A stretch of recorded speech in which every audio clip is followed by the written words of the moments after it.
We said what? We said what? We said no.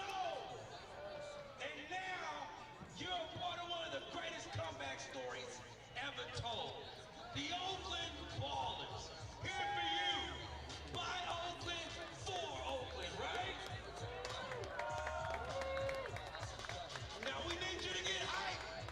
It's West Oakland night. This is where we all need to be loud and proud.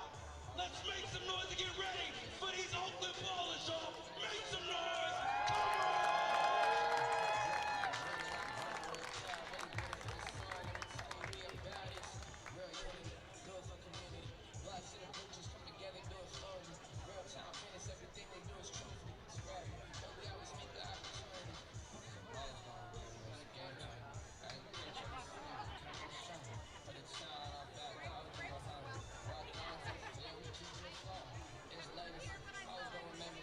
That Santo's still running around. He's your number one guy there.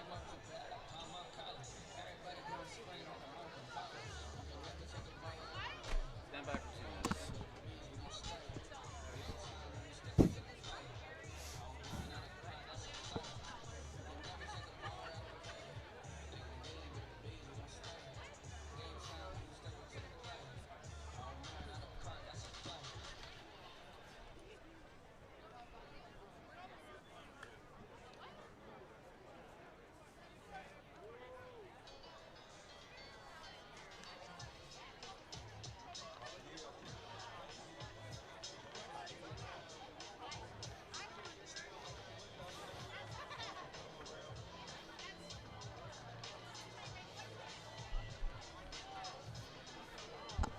Copy for 1. Thank you.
And a very good late afternoon to you from West Oakland on West Oakland night. It's Ballers Baseball on 860 AM The Answer. It's game 11 of 96 between the Ballers and the Jackalopes. It'll be game 5 of their series. And we are just about ready to get things started as Dylan Porter is announced. He is running out onto the field, and it is now time to pause for the singing of the national anthem. The performance of the Star Spangled Banner will be by our own Amy Semmelmeyer, our head of ticket operations. Let's head it down to the field where Amy is standing by.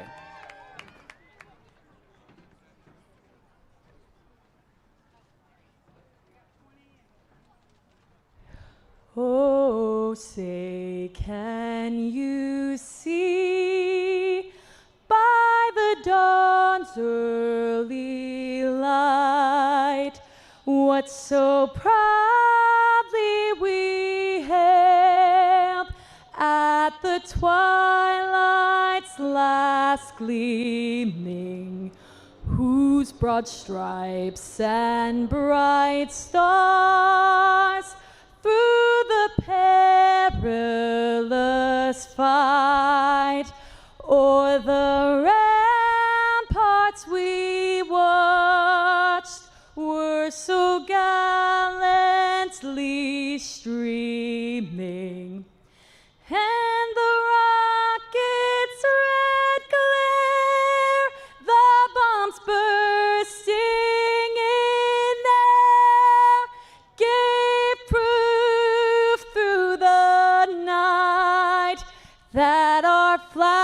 flag was still there. Oh, say does that star-spangled banner yet wave o'er the land of the free and the home of the brave? A strong and confident anthem from Amy Semmelmeyer, who runs our ticketing here at Oakland Ballers Baseball. Another great rendition of the national anthem. That's the second time she's done it this season. Thank you, Amy.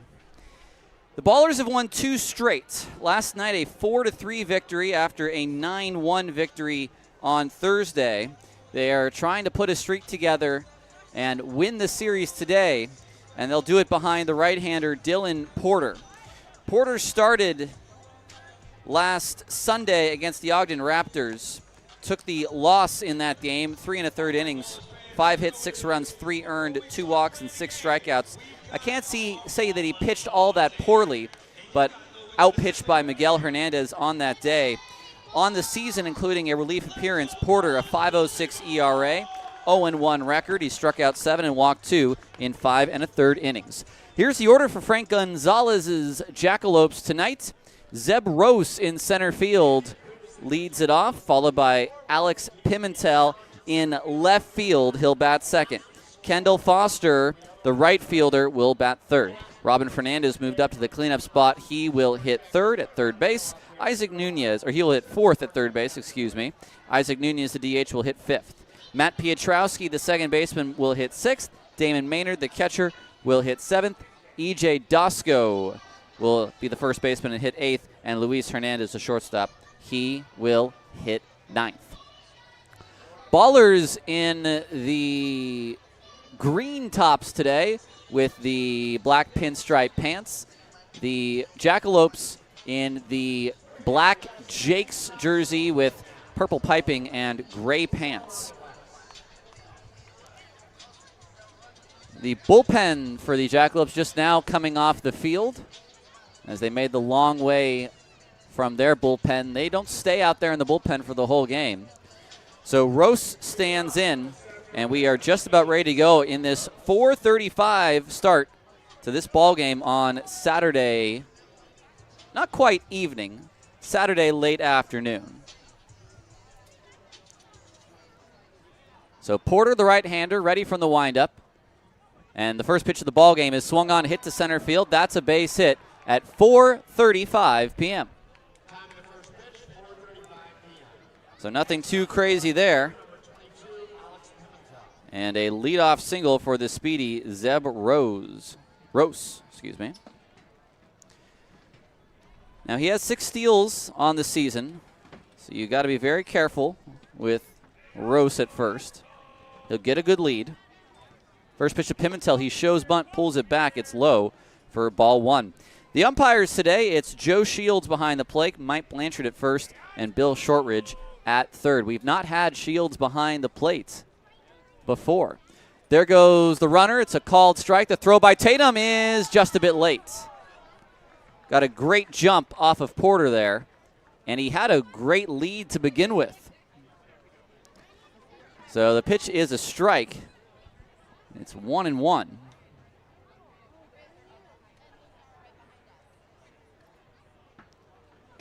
Runner at second, nobody out in the top of the first.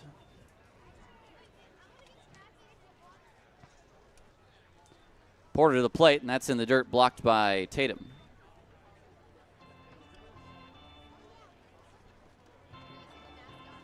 Pimentel at .368, a home run and 2 RBI. Last night, drew 2 walks and had a single in the 9th. Porter looks at second. Now he turns and fires, and Pimentel fouls that out of play. It's 1-2.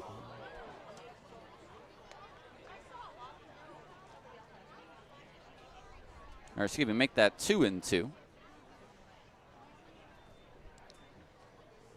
Today, West Oakland night.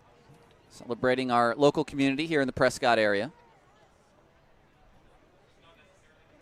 Porter set on the mound from the stretch. Tatum setting up low, and the pitch on its way is swung on, hit out of play. Went to the off speed there at 78.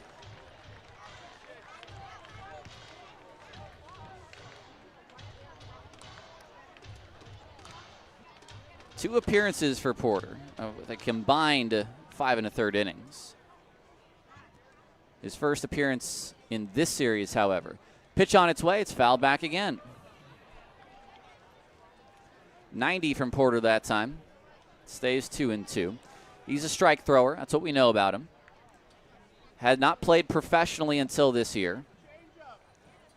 Last competitive time was in college at the University of New Orleans, and then spent time with the Savannah Bananas for a couple of years. And I don't know if we really want to call that competitive. They are competing out there in a sense. Pimentel swings and fouls that back. Another foul back. 4 straight foul balls off the bat of Pimentel.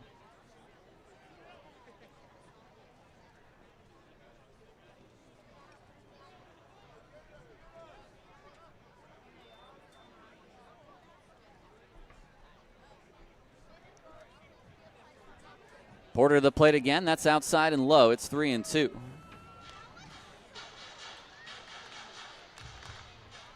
So a full count.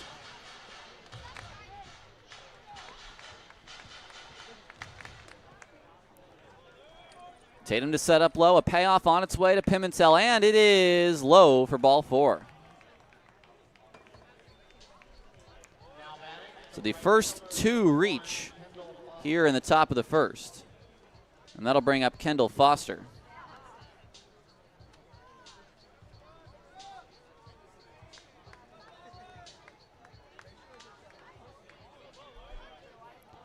Foster, the left-handed hitting outfielder, 281, a home run, and 4 RBI. The first pitch to him is swung on, tapped back to Porter. He's off the mound. He barehands it. His throw is in time. Nice play to get the out. That's as good as a sac bunt as far as Foster is concerned. And now it's second and third with 1 away.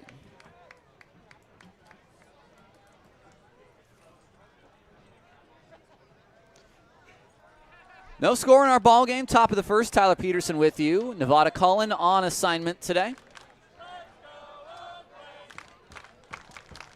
Fernandez.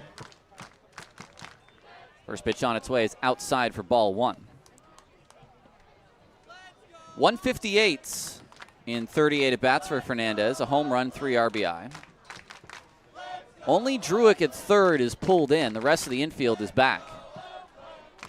Porter looking for a strikeout or a pop-up, and it's a swing and a miss on an off-speed pitch. It's 1-1. Changeup darting down and away at 76. It's the speedy Rose at third, Pimentel at second. Now the pitch to Fernandez is a line drive to right field. Santos will catch. He'll line it up. His throw to the plate is going to be wide, and both runners will tag on the sacrifice fly. It's 1-0 Grand Junction. Certainly deep enough for Rose to score. And then once Pimentel saw that the throw was indeed going to the home plate area, he broke for third and was there easily.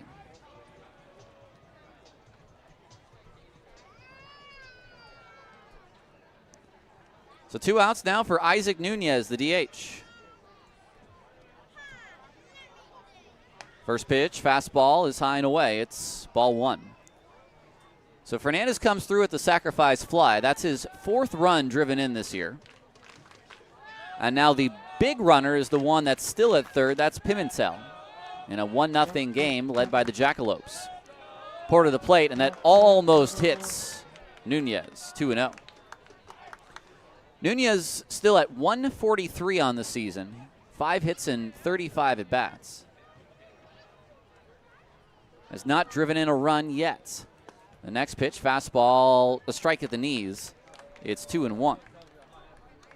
Porter's thrown 16 pitches to get to this point. He comes set again.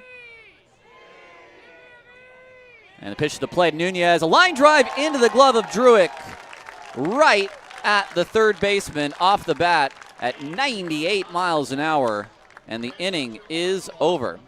The Jackalopes score a run on 1 hit, no errors, and a man left on base, an important runner left at base on third.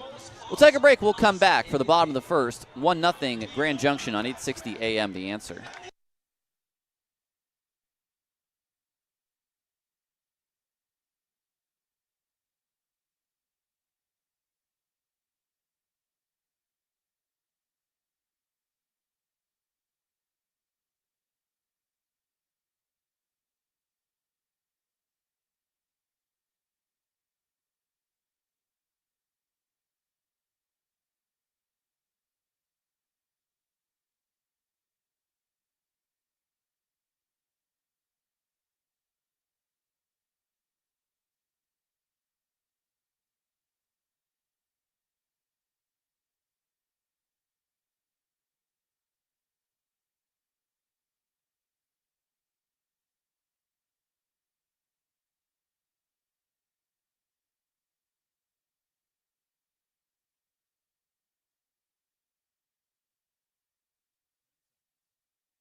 Bottom of the first, it's 1-0 Grand Junction after the sacrifice fly in the first half frame of our ball game. Here's the lineup for the Ballers today. It's Isai Santos leading it off in right field with Lou Helmig getting a day off. Tremaine Cobb Jr. will bat second and play short. Davis Druick, the third baseman, hits third. Cam Buford, the DH, he will hit fourth. Christian Almanza at first, hitting fifth. Danny Harris at second, bats sixth. Pat Monteith in left field, bats seventh. Dylan Tatum behind the plate will he'll bat eighth. And Darrell Buggs in center, he'll bat ninth. Against the right-hander Tyler Curtis, a 6-foot-tall, 214 right-hander from Las Vegas, Nevada. Last played for the Northern Colorado Owls last year for Frank Gonzalez. A 4-5 record last year, a 7.03 ERA. He's a strike thrower, only allowed 23 walks to 72 Ks, but 128 hits in 87 innings. At altitude, mind you. This year, he's 0-1 with a 4.50 ERA. He allowed only 2 runs in 4 innings to the Yuba Sutter Highwheelers in last week's loss. Up steps Isai Santos, batting 118, 2 hits in 17 at-bats. But they've been good at-bats. Curtis from the windup, and the first pitch to Santos is down and in for ball 1. Pimentel in left, Rose in center, Foster in right for Grand Junction. Around the diamond third to first are Fernandez, Hernandez, Pietrowski, Dosco, and Maynard behind the plate. The pitch is a ground ball to first. It's Dosco, it's off of his glove. He picks it up. Does he have time to make the play? Yes, he does. It ends up being a 3-1 putout off of the bat of Santos, who did hit it hard. It would have been an error had Dosco not recovered there. There's one away. Here's Tremaine Cobb, the first game that he does not bat leadoff. First pitch breaking ball, a strike on the outside.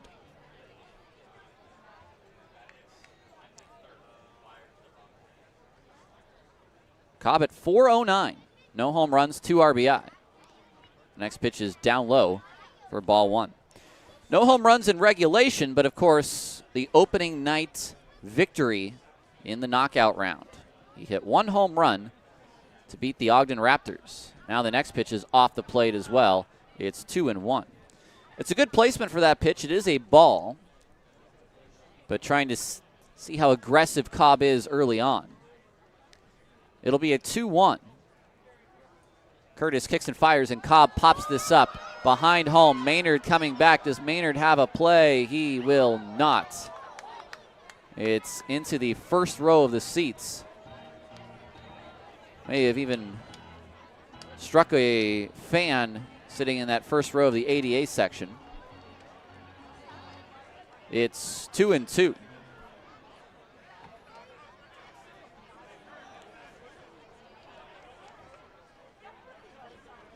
A pitch on its way. Cobb takes in the dirt, 3-2.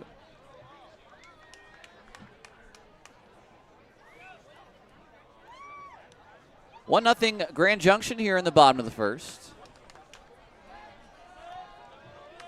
Now, can the Ballers break the streak? That's the real question. The payoff pitch on its way to Cobb. He swings, pops this into right field. This is playable for Foster, who comes in a few steps and puts it away for the second out.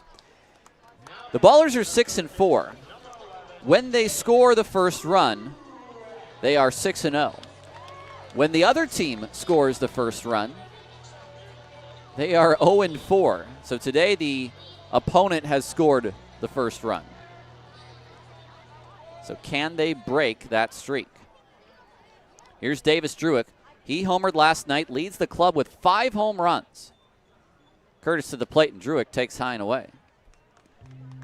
344 for Druick, 5 home runs and 10 driven in. Leads the club in total bases with 27. That's 5 more bases than the next closest baller. The next pitch is a changeup taken for a strike.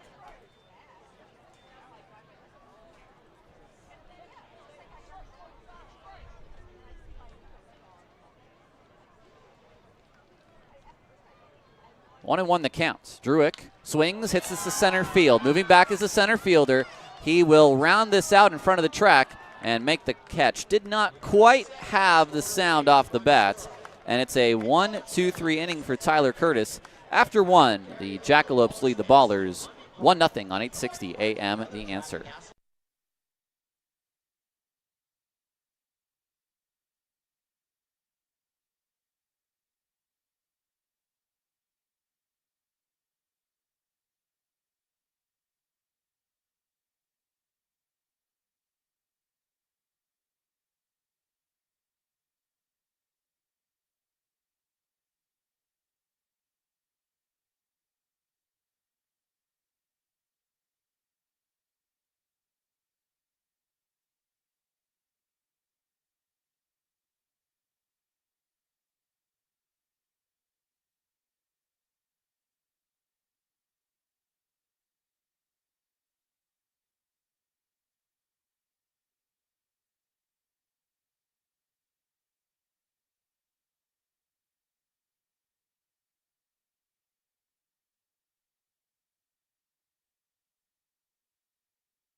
Top of 2, we'll see Piotrowski, Maynard, and Dosco to face Dylan Porter in this 1-0 ball game.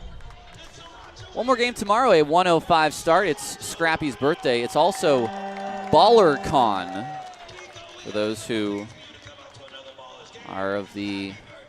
If you ever went to a convention like a Comic-Con, I think it's going to be something very similar to that. Of course, we've had the comic book style poster giveaways throughout the week, and I think we're going to do something very similar to that as well tomorrow. Piotrowski, the second baseman, batting .212. The Jackalopes as a team only batting .218. Ballers batting .295 as a squad. First pitch is a strike at the bottom of the zone, 0-1. So a couple of strike throwers today, which means both pitchers may give up some hits, but maybe not many walks. The next pitch also looking at for a strike. 212 for Piotrowski, no home runs, 2 driven in. A quick 0-2, choking up on the bat is Piotrowski, and the next pitch is fouled away.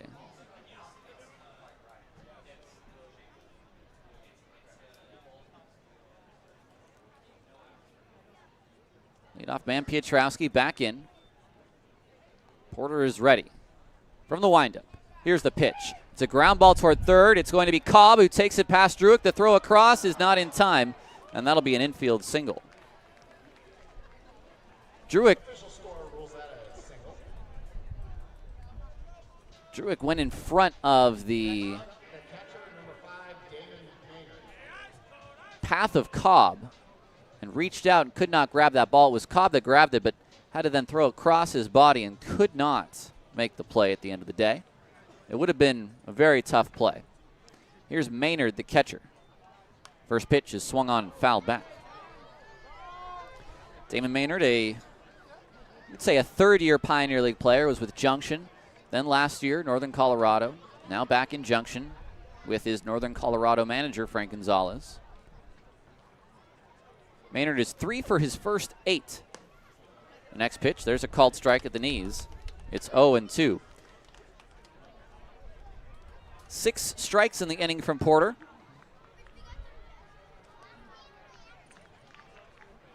Six pitches, 6 strikes. Piotrowski, a short lead at first, and now Porter throws. There's the first ball. It's high. It's 1-2. The Ballers have not worn the green uniforms, which you might call the road greens, in the series as of yet.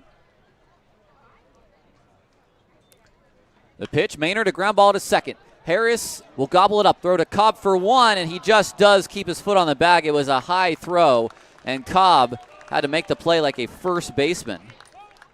So it was a poor throw by Harris, and it's a 4-6 putout on the fielder's choice.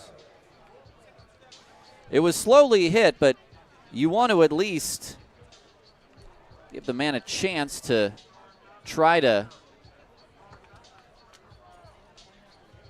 throw it across the diamond.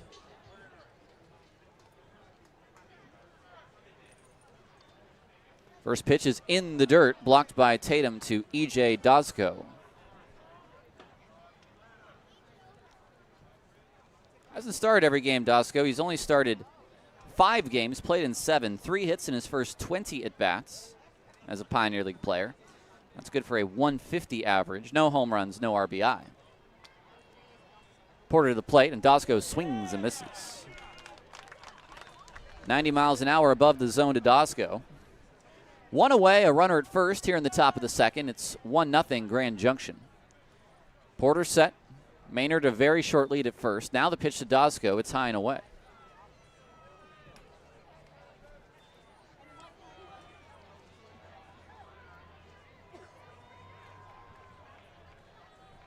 Dosco 5'11", 265 from Miami, Florida. The next pitch, just a touch off the plate, 3-1. Breaking ball that did not miss by much, just did not clip the zone. That is a perfect chase pitch by Porter. And now a 3-1 to Dosco. Porter fires, and Dosco breaks his bat into center field. Harris reaches up and makes the catch. A little pop-up that had some spin to it, and Danny Harris got to it in time. And arm extended right over the top of the head for the second out of this inning. Now Luis Hernandez. 7 games, 7 starts for Hernandez, just 18 at-bats, however. 5 hits in those 18 at-bats, batting .276, no home runs, 1 RBI.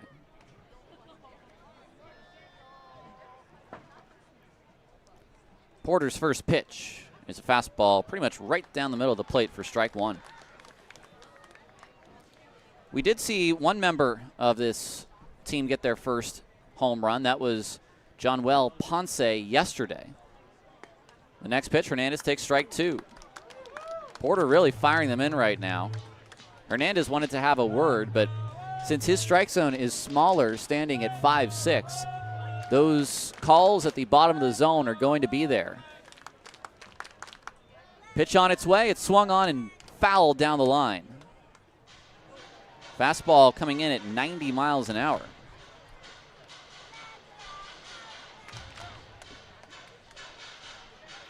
So back to the bag at first goes Maynard. And it will stay in 0-2. Porter ready. Tatum setting up low. Here's the pitch on its way, and that is strike 3 called, and the inning is over right on the inside. Hernandez still standing at home plate and still saying something to Joe Shields. That is a full ball in that zone. Absolutely strike 3. We'll take a break. We'll come back for the bottom of the second. It's 1-0 Grand Junction on 860 AM, The Answer.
Bottom of inning 2 here on this sunny, hot Saturday. 76 degrees at first pitch, by the way, here in Oakland. We are getting a nice little breeze now into this press box, which is very much welcome as far as I'm concerned. The Ballers went 1-2-3 in the first. Ground ball, then 2 fairly well-hit fly balls to medium, deep right and center. We'll see Buford, Almanza, and Harris, the first 3 to face off against Tyler Curtis here in the bottom of the second. Cam Buford is the designated hitter once again today. .367 for Cam, no home runs yet. He's driven in 6. Curtis from the windup, and the first pitch to Buford is swung on and missed. Swung through that slider from Curtis. It's 0-1. Yesterday, Buford was on base 3 times. A walk, a fielder's choice, and a single. Now he takes a slider off the plate. It's 1-1. It was the fielder's choice that earned him an RBI. Davis Druick beating out a throw to second base. Pitch on its way, and Buford hits a high drive to center field. Moving back is Rose. He's at the track. He will make a running catch. Another well-hit ball, that time a little bit better than the others. Got an off-speed pitch at the top of the zone and sent it some 340 feet. It's out number 1. Balls might be traveling a little bit better right now in the heat and wind. And we have seen Raimondi play small during day games. It plays big during night. The first pitch to Almanza is a fastball inside for ball 1. Christian leads this team and runs batted in with 14. He's batting .297. 2 doubles, 3 home runs. Curtis to the plate, and Almanza swings and misses. That pitch below the zone. It's 1-1 now. 1-0 Jackalopes here in the bottom of the second. Bases are empty, 1 away. Now Curtis to the plate, and Almanza grounds that foul behind him. It's 1-2. His St. Mary's Gales, a shocking victory over Oregon State. It was their first ever NCAA regional win, which is crazy to think. Now he pokes one down the line. Fair! This could be extra bases. The left fielder plays it well, and Pimentel's throw in is going to be offline. Christian Almanza pokes a double down the line, and the Ballers have a man in scoring position with just 1 out here in the second. That'll bring up Danny Harris. Daniel Harris IV last night was 0 for 3 with a walk. Did have his first Ballers home run 2 nights ago in a 1 for 4 effort. Harris is hitting .257 with a home run and 6 driven in. Curtis is set. Harris, very casual stance. And the first pitch is swung and missed. A big swing through a slider. And I think he's taking a small walk to think about that one. It's 0-1. He rests the bat on his shoulder quite nonchalantly, and then when he comes set, comes up quite quickly and brings the bat up into his ready position. It's an 0-1. Harris swings, hits a ball up the middle. The shortstop is over to grab it. His throw to first is offline. That's going to be an error. An E6, and Almanza heads to third.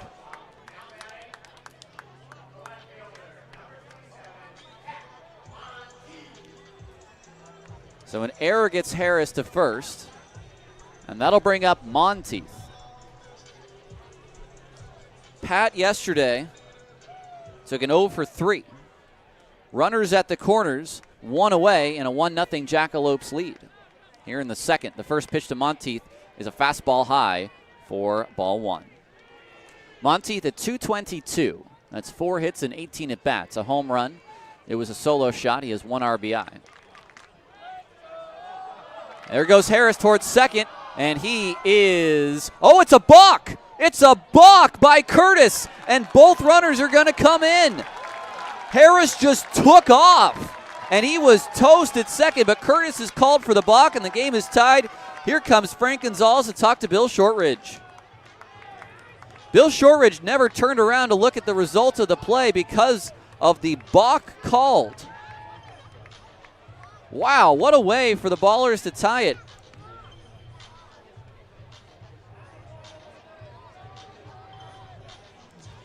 So Monteith will bat with a runner at second in a 1-0 count. The Ballers have tied it on a balk.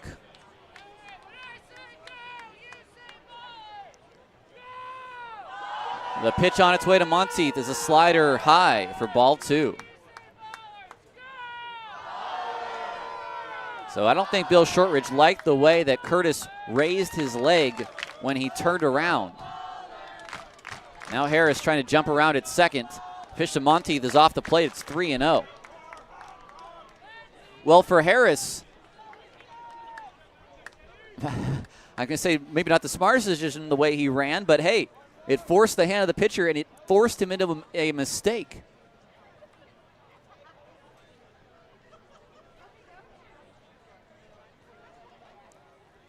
Curtis set at the belt. It's a 3-0 to Monteith. Pitch to the plate. He takes a strike on the inside.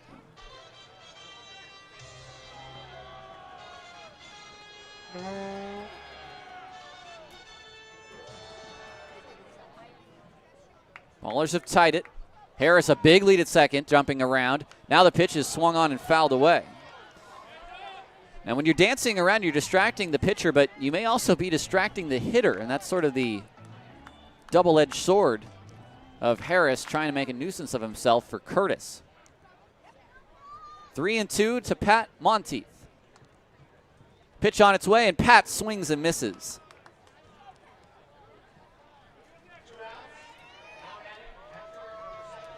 It's the first strikeout for Curtis today, and that'll bring up Dylan Tatum.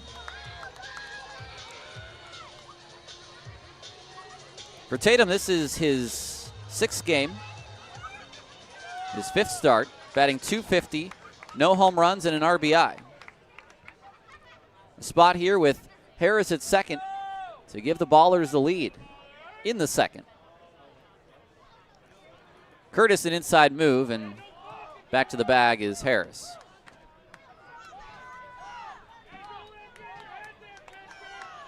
Harris reached on an error and then got to second on the buck.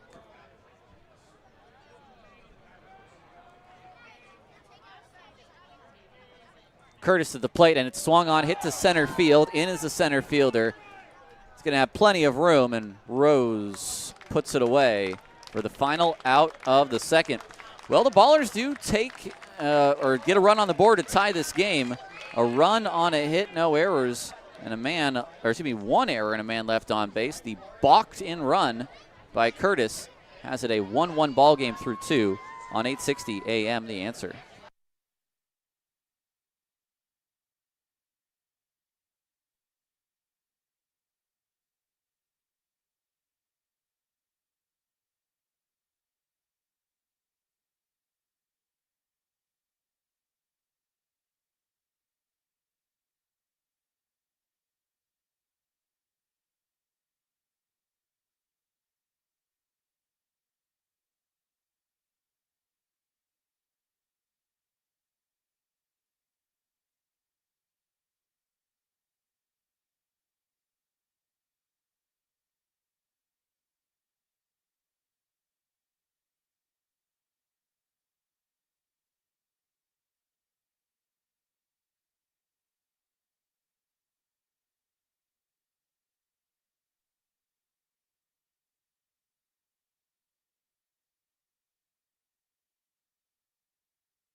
Welcome back to Ballers Baseball here in the top of the third. We are tied at 1.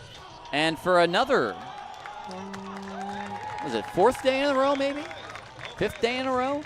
It's time for our celebrity third inning. I am now joined by, cue the music there, Ben Verhoek, who is our podcast editor and is running the VMix machine to get our lovely clips of the ball games up on our social media. How we doing, Ben? Doing great. It's an honor to be here. Pleasure to be here. Now, you've been part of the Ballers family for, I'd say, an extended time, and it is sort of all in the family here sometimes. And you last year were actually a sponsor of this team and still are as well, but you came into the fold last year with your tattoo business, Pastime Tattoo, as that's hit into the glove of Cobb and a very quick first out.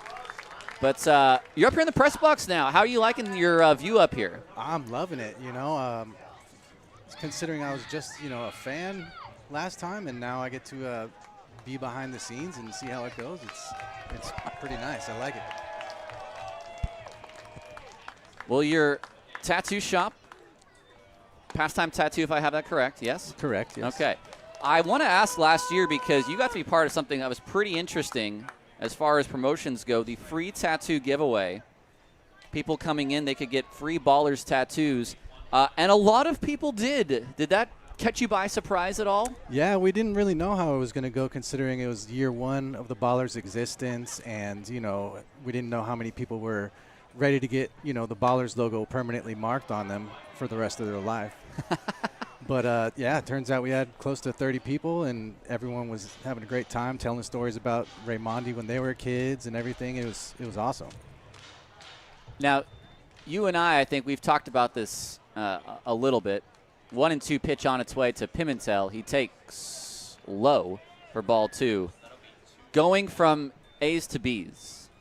Yes. That transition for you, let's just talk about the B's part of that.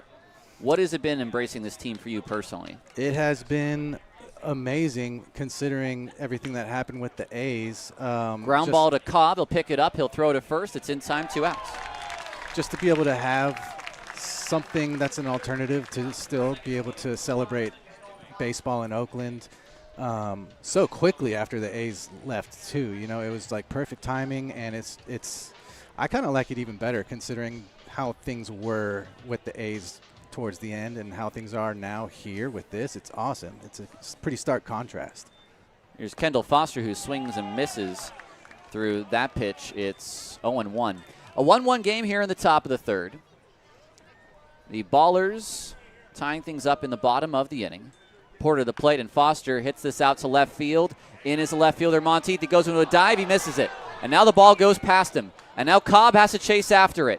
And Foster's thinking 3. The throw to third base, and he is out at third base. Nice. It's a double for Foster, and it's Cobb from deep left field throwing him out on the 6-5.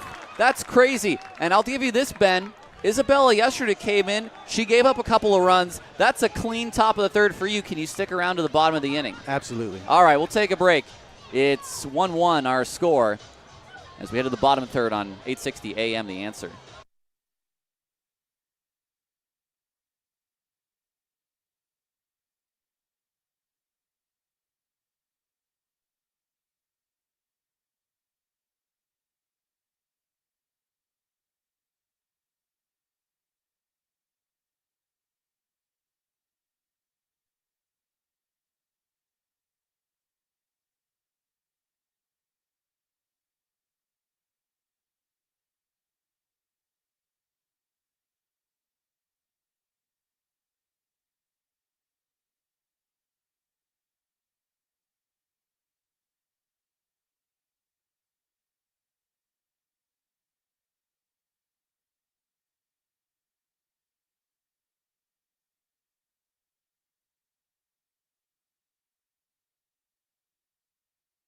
Run faster than most reptiles.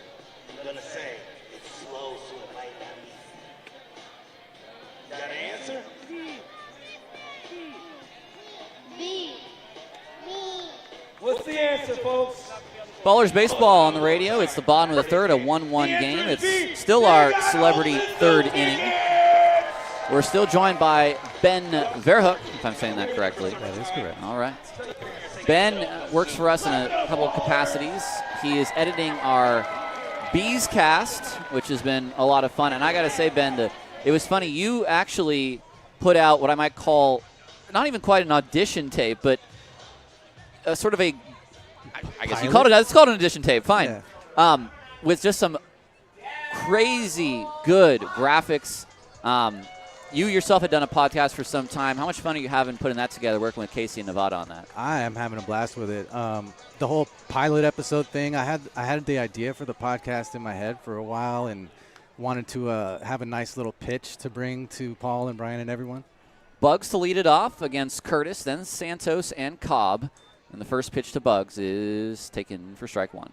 So, yeah, I just put my all into it, and then here we are, you know. We've got about 11 episodes, 10 episodes of Beastcast so far, and it's been growing a lot. Next pitch is outside, 1-1. And it must be pretty cool for you to not only work behind the scenes, but now we just had the Too Short episode, and, you know, we got to be down the field and rub elbows a little bit with guys like that. And, I mean, for me, as Bugs fouls this away, growing up with a guy like that maybe I was not young enough to see him in his prime. You might have been. Oh, yeah. What was that like for you? It was pretty surreal. You know, he's a Bay Area legend, an Oakland legend. So to have him be in the ballpark and be a part of the Ballers as a part owner like he has, it's just kind of speaks to how the Ballers have been so well received within this community. 2-2 to Bugs, leading off the third. Darryl batting .286, no home runs and an RBI. Curtis from the windup, pitch on its way, and Bugs fouls one off the bat. It will dribble in front of the Ballers' dugout. It stays 2-2. Now, you're working that machine right there, a couple seats down from me, getting the replays, which could be shown on the scoreboard, which do go out to social media. And I got to ask you, we have had some exciting plays in our two series so far. I want to know, after this pitch, what your favorite has been thus far. Bugs takes high for ball 3. It's going to be hard to pick between the O'Hara catch slamming into the AC Transit sign or the opening day knockout round win. Man. The 3-2 on its way. Bugs fouls it back. I want to say Darryl had a really nice catch the other night. Now back to the infield and center. Yeah, that would probably be my third choice too. Watching him track that down and catch it and almost not catch it and bobble it and then still catch it, it was a lot of emotion going up and down in like a millisecond. 3-2. Bugs chases but fouls it away again. That's 4 foul balls in this at bat, and about to be a 9th pitch. You know, working this job, I have noticed how much work that you guys as broadcasters has to put in, and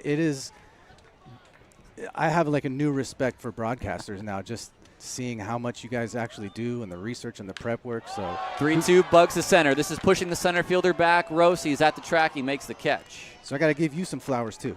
I appreciate it. Hey, we don't got a big media department. It's the department of maybe 1 or 2 between me and Nevada. So the good news is we're so close to the team that there's not a ton of pregame research needed because, hey, we're here every day. We know these guys. Mm-hmm. I do want to ask, can we talk ink for a sec? Sure. Let's talk about ink. Here's Santos at the plate. You've got a pretty good canvas on yourself there. I want to know, do you have a favorite tattoo of your own? Yes. My son, when he was 6 years old, I let him tattoo me. And it's supposed to be a heart with a W in it because his name is Waylon. And, you know, it's not perfect, but to me it's just my favorite because it means so much, and I got video and you know, photos of it all. It's just a memory we'll be able to share forever. That's awesome. Let me take a look there. Yeah, right there on the left wrist. That's brilliant. Mm-hmm. Santos is brushed by the pitch. He will take first. That'll bring up Cobb here in the bottom of the third. A 1-1 ball game, 1 away. With the leadoff man, Santos, leadoff top of the order man, Santos at first, let's call him. We're speaking with Ben Verhoek, who is one of our staff members who runs our podcast and our video for social media. There's a called strike to Cobb. Cobb flied out to right field in his first at-bat. Santos does have a steal. He's also been caught once. Pitch to Cobb is in the dirt. It's 1-1. So you got to see last year's team. You now get to see this year's team. Biggest difference for you so far with the two squads? Ooh, in the early going, I would say that I could tell. Cobb to left field. This will get down for a base hit. He might have broken the bat, but back in the hit column again is Cobb, who now leads this team with 19 hits through 11 games. I could tell these players are gelling well right out the gate, Yeah. Especially considering there's, a lot of returning people from last year.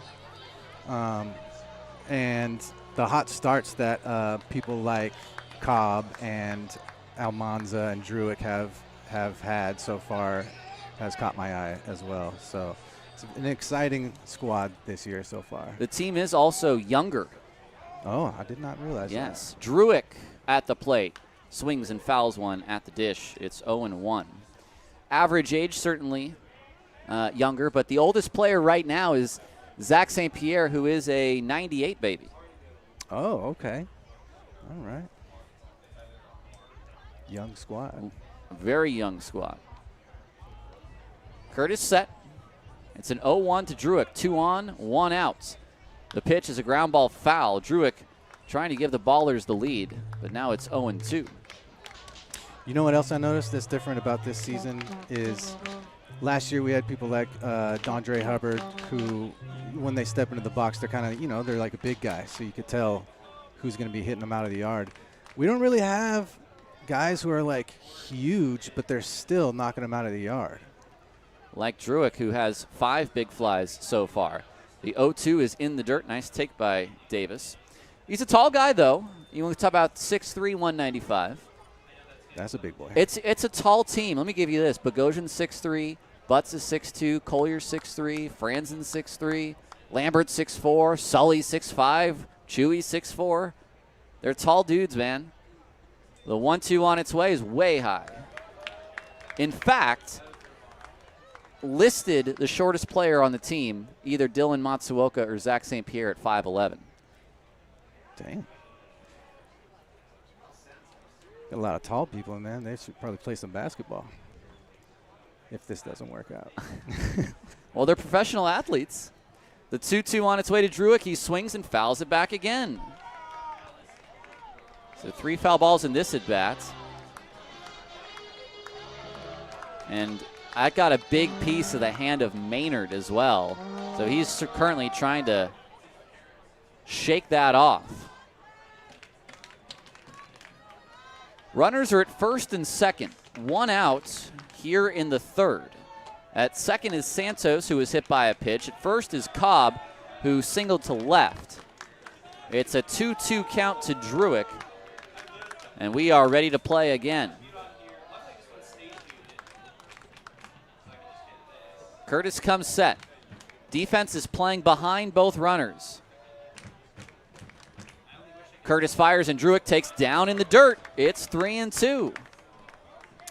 I'm pretty excited to be able to follow some of these players like in their years after the Ballers. Yeah. And see what steps they take in their career after this. One of the things that Nevada and I are doing are checking in on our guys currently at the affiliated levels, like Tyler Davis in AA for the White Sox, and nice. seeing how they do. Payoff pitch to Druick is going to hit him. Oof. It's the second hit batsman of the inning. And that'll load the bases for Cam Buford. So Santos to third, Cobb to second, and Druick at first. No disrespect to Isabella, but I mean, my inning's going pretty good right here. All right, well, we still got to get a run across the plate. I think she was a -2 yesterday. Mm-hmm. But you had the 1-2-3 top, and now yesterday this is actually a situation Buford was in. The Ballers scored a run on a fielder's choice, where Buford hit a ball to second, and then with 2 outs, Druick just outran the throw to second base. So we'll see whether or not Buford can come through here. He flied out to deep center field in his first at bat. That would work here for a sacrifice fly in a 1-1 game. Out comes the pitching coach. That's Carter Linton. who played on this mound last year as a member of the Northern Colorado Owls.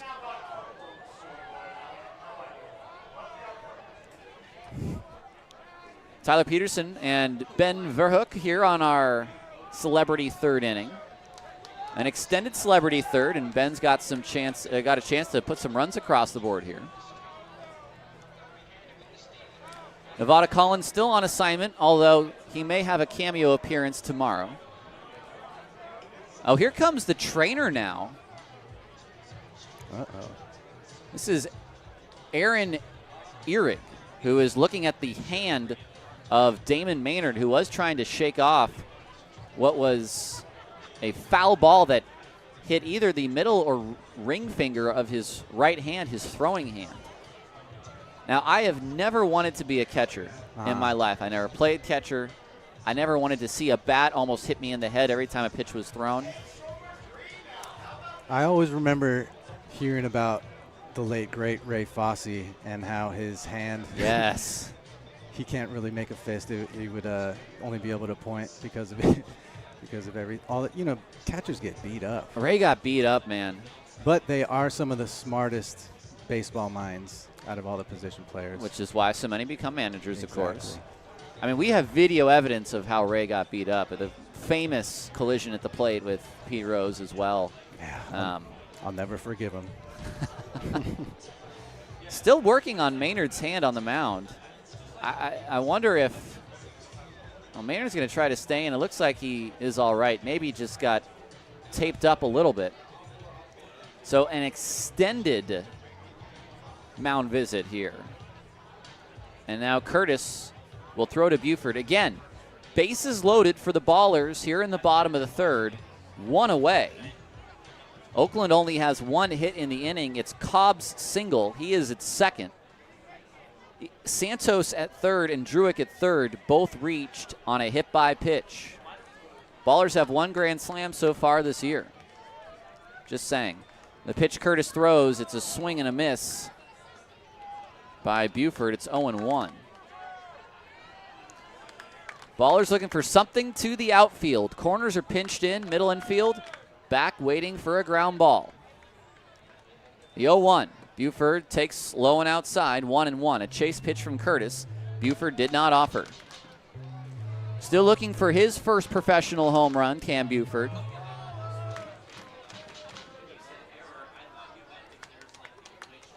The 1-1 on its way is down low. And now Maynard wants to challenge that pitch. And this is going to be a good challenge. It does just clip the bottom of the zone.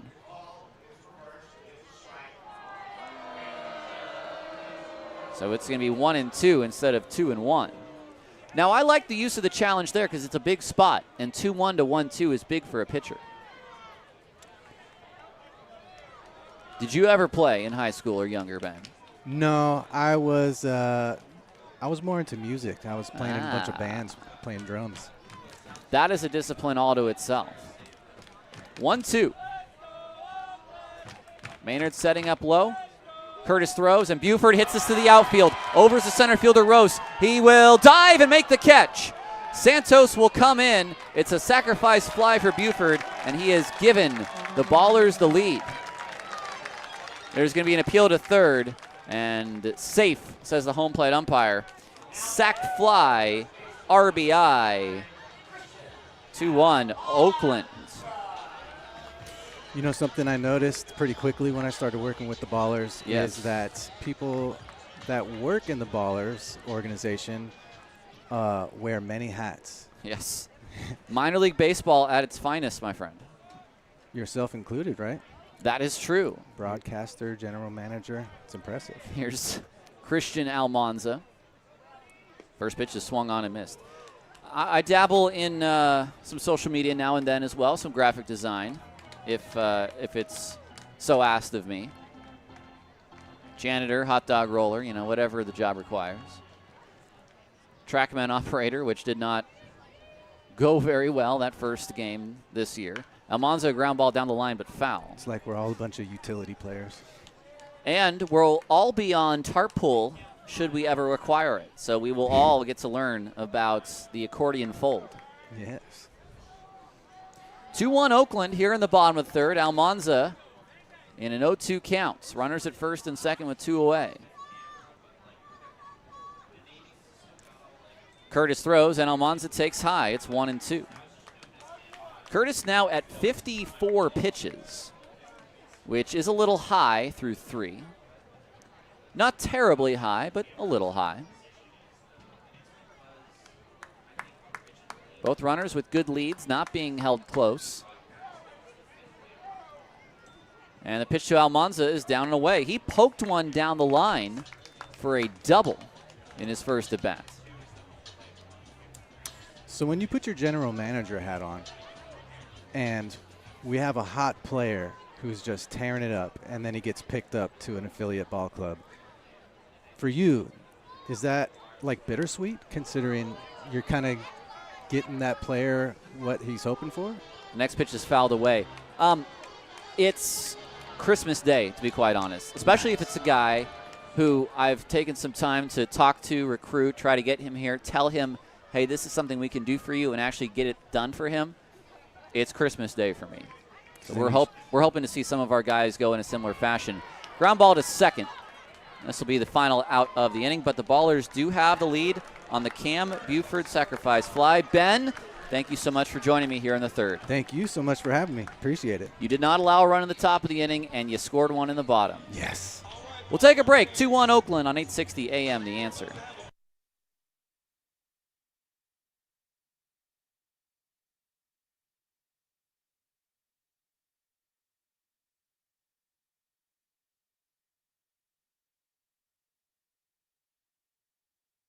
And that's a loss, all right? We got hugs and we got legs. Fellas, you ready? On the count of 2.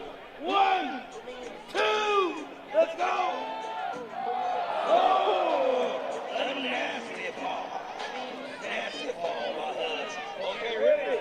We're going to get it one more time, y'all. All right, make some noise, ball fans. Let's go. Come on. Go ahead, run it at 'em. 1, 2, go.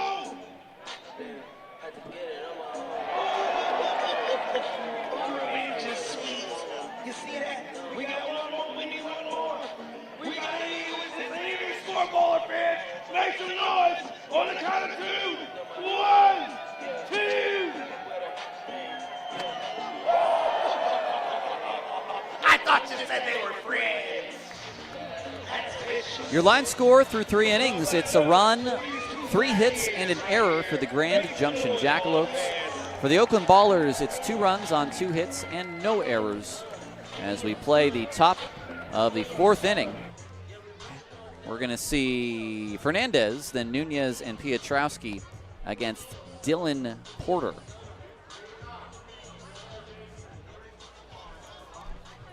The Ballers scored a run in the bottom of the third on just 1 hit, helped along by 2 hit-by pitches. I want to thank you for tuning in, whether you're watching in the East Bay, on the western slope, or anywhere in between. Porter's first pitch, a touch high for ball 1. We're happy to have you listening on 860 AM The Answer, our YouTube stream, or on Flow Sports. The next pitch is fouled away by Fernandez. It's 1-1. Fernandez had a sac fly himself in the first inning. That is the lone run thus far. And now a strike taken by Fernandez on the outside part of the plate. It's 1-2, a pitcher's strike there. It was a touch off the plate. Porter's 1-2 on its way, and that is too far out that time, 2-2.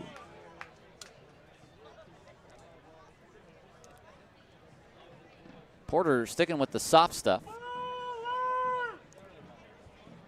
The 2-2 on its way. The hard stuff is inside for ball 3. And it was just barely a ball. The 3-2 on its way is high. No swing on appeal. Definitely no swing and definitely a ball. Leadoff walk here in the 4th. It's the Second walk for Porter.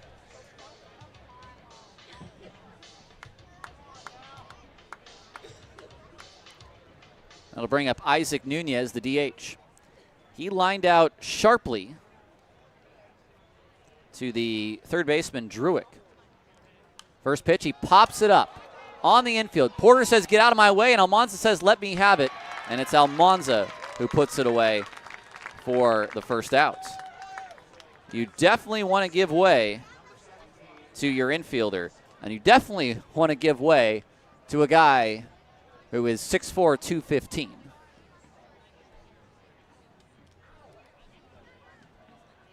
Here's Piotrowski. First pitch, Piotrowski, a ground ball to the right side. Harris can't quite get there. It's off the tip of his glove. It's an infield single. Just could not snow cone it. He took a stab at it, and it's an infield single for Piotrowski.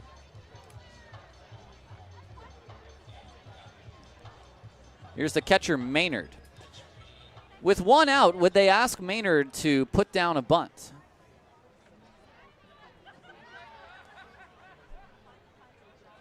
Ballers lead 2-1. First pitch to Maynard is popped up, nearing the Ballers dugout, and that's out of play. One off of the net, just above the Ballers dugout. It's 0-1.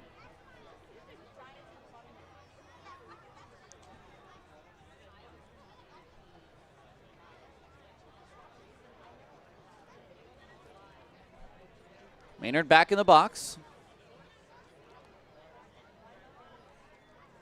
Porter a check of second. And now the pitch on its way is swung and fouled back. Well, he's certainly ready to hit, Damon Maynard. Hit into a fielder's choice in the second.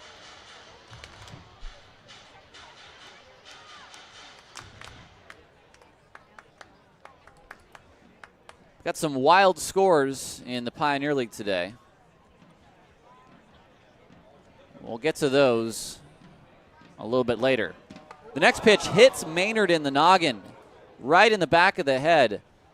A breaking ball that stayed up the whole time. And on 0-2, a terrible mistake. The bases are now loaded.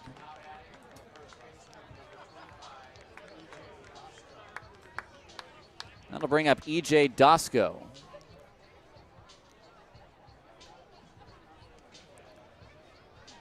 So Maynard down at first.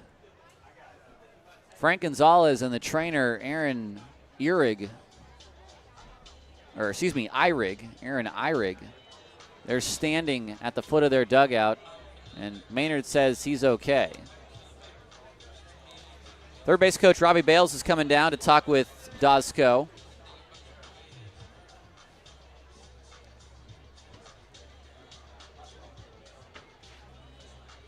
And now he'll come to the plate. Dosco popped out to the second baseman in the second inning. Grand Junction with a shot to tie this thing up or take the lead. So Porter versus Dosco. Jackalopes at all bases. The first pitch, Dosco takes a fastball up and in for ball one. 4 hits for Grand Junction. Porter has also walked 2. And he's hit a batter. The next pitch is swung on and missed. Chased above the zone there at 86.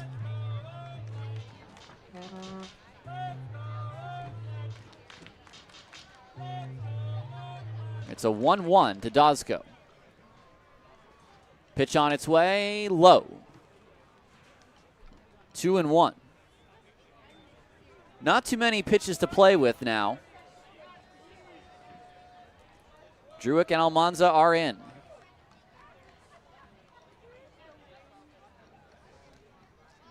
Porter to the plate, and Dosco takes just high. 3-1. Good by Tatum to recognize that that ball was indeed out of the zone. Porter has to throw a strike here.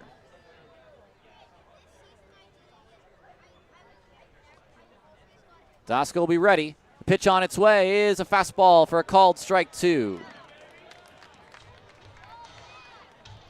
Dosco did not like the call, and if he challenged it, it would have been ball 4. Instead, it's strike 2. And now Dosco will step out. So we'll go to a 3-2 pitch with 1 away here in the top of the 4th. Ballers with a 2-1 lead. And the base is juiced for the Jacks.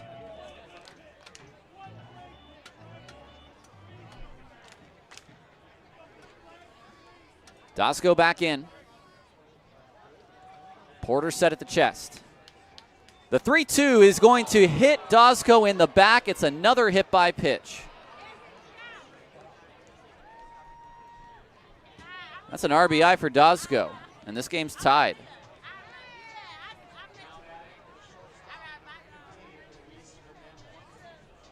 And that'll bring up the shortstop, Luis Hernandez, now. So the inning going bad to worse now after the walk, single, hit by pitch, and hit by pitch. We're tied at 2. First pitch to Porter throws. This is hit to center field. Bugs has to move back. He's still going back. He reaches up and makes the catch. This is going to be a sacrifice fly, and the Jackalopes have the lead. It was a line drive that kept carrying. Piotrowski will score.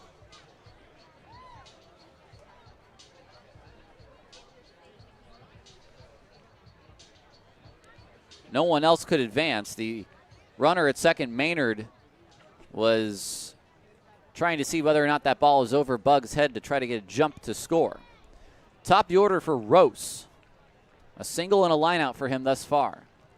He does like that first pitch, but not that one as he takes it for a strike. That was Porter's 60th pitch. Pitch count is okay, but just a little bit wild right now. The 0-1. There's a strike. That's a firm fastball that time. It's 0-2. That's more of what we have heard Porter to be. 2 on, 2 out. It's a 3-2 lead for Grand Junction. And the pitch is in the dirt, blocked by Tatum. Nice block by Dylan there as the fastball was just spiked. And it almost looks like on these 2-strike pitches, Porter's getting a little bit amped up. Both hit by pitches came on 2-strike counts. And there again, a 2-strike count, 0-2. He spiked one in front of the plate.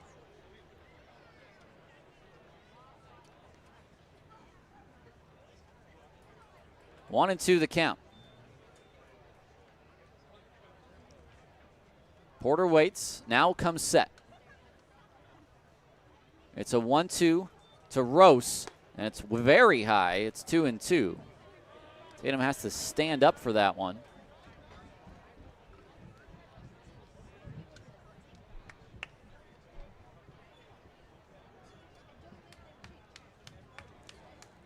Now the count even. The 2-2 is swung on. It's popped up behind short. Cobb is backing up. He's underneath it. He puts it away, and that will end the inning. 7 batters come to the plate, and 2 cross it. It's a 2-run inning for Grand Junction. They now lead 3-2 on 860 AM, The Answer.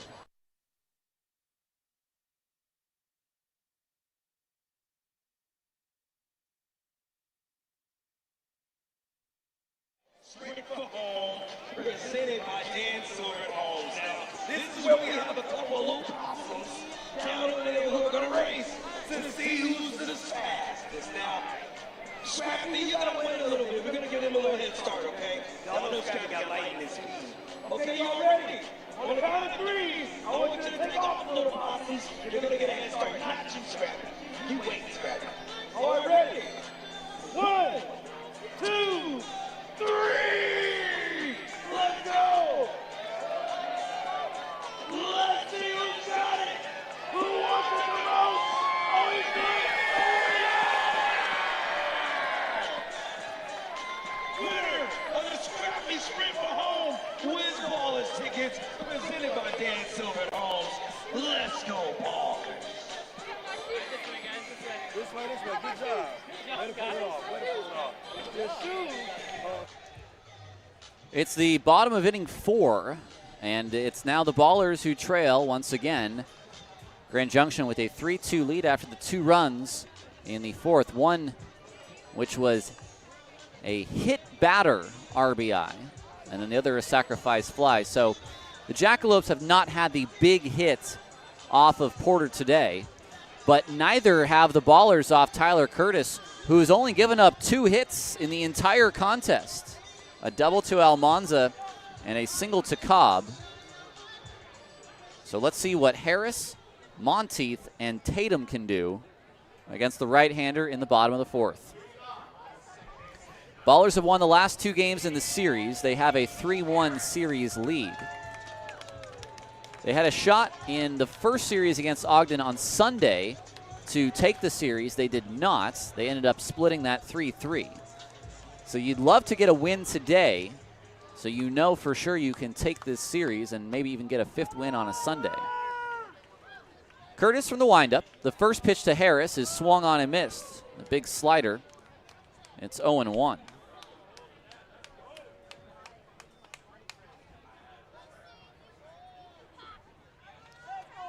Harris reached on an error in the second.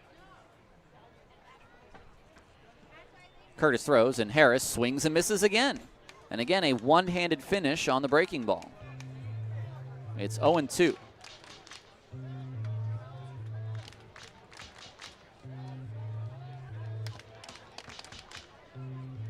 Now we have time at the plate. Harris will ask for time. Just one challenge used so far. It was by Grand Junction, and they got it correct. By the way, nice crowd here on a Saturday. It's an 0-2 to Harris. Pitch is hit out to right center field. That will get down for a base hit. It could be 2. Rose cuts it off, but he bashes into the wall. Now the throw will come in, and Danny Harris, a leadoff double here in the 4th. It's his 3rd double of the season. That was a fastball above the zone, and Harris went up and got it. That'll bring up Pat Monteith.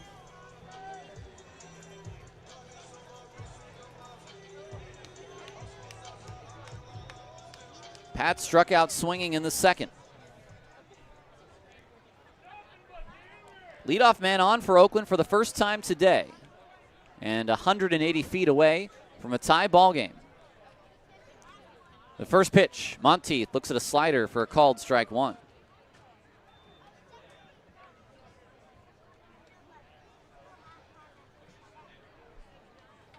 Curtis set on the mound.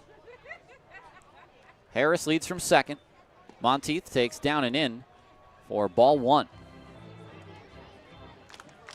Was behind a couple pitches in the first at bat, so might try to get the bat started a little bit earlier here. Curtis throws, and Monteith swings and fouls one away late on that one. And it's 1-2.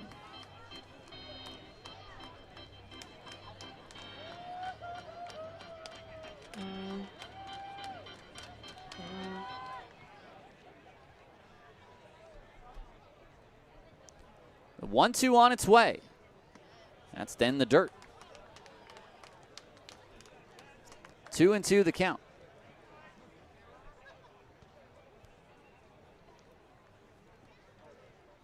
Curtis set.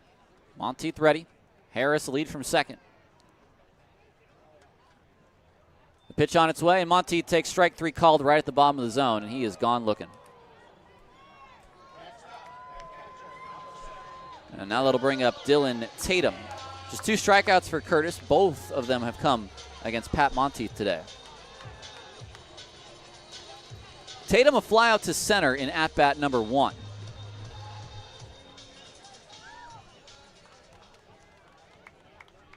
So Curtis gets the strikeouts, and Harris still is at 2nd. Tatum takes a slider off the plate for ball 1. Curtis at 66 pitches. which would not be bad through 4, but he's only through 3 1/3. The next pitch, Tatum to left field. It's a line drive. It's right at the left fielder for the second out. A hard hit ball, but no reward for him. So 2 unproductive outs after the leadoff double, and it's up to Darryl Buggs to drive in the runner.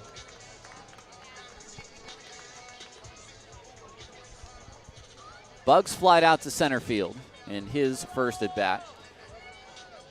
Outfielders have been busy today. 6 flyouts by Oakland, 7 flyouts by Oakland. First pitch is swung and missed by Buggs. Chased the pitch above the zone. It's 0-1.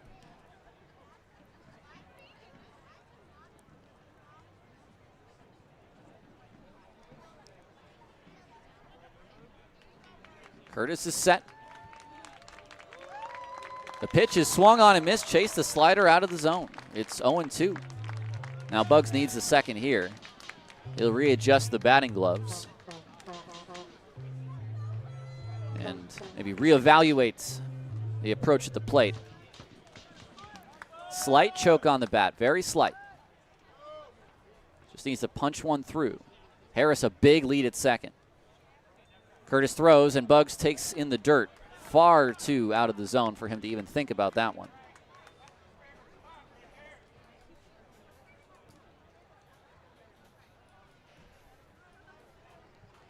Curtis set again.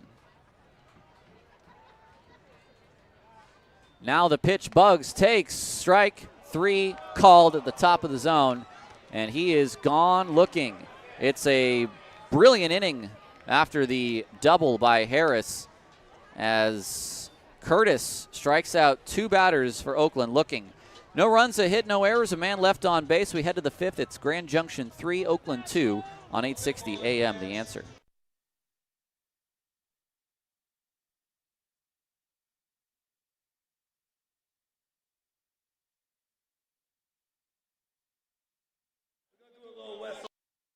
Your name, sir?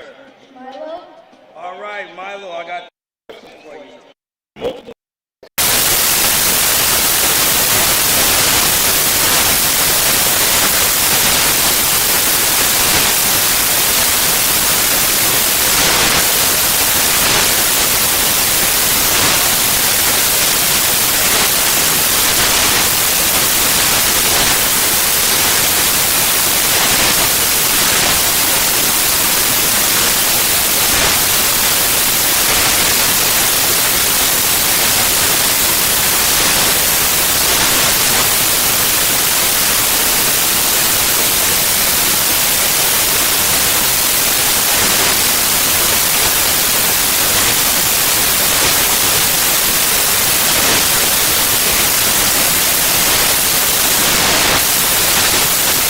Move on to the top of the 5th. And Benson with 1 down, 2. According to 3, 2, 4 for order.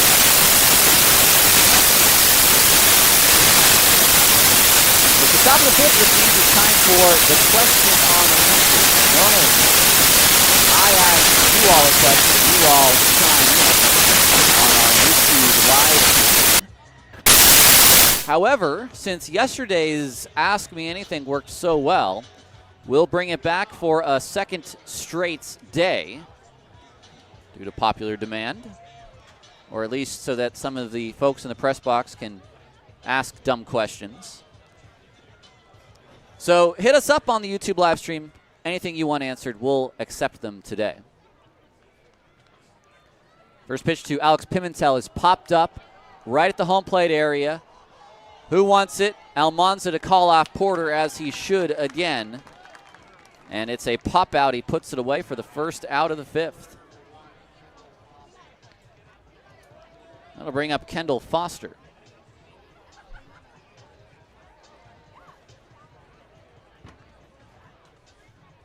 Foster today has doubled and grounded out. First pitch. A called strike at the knees. It's 0-1.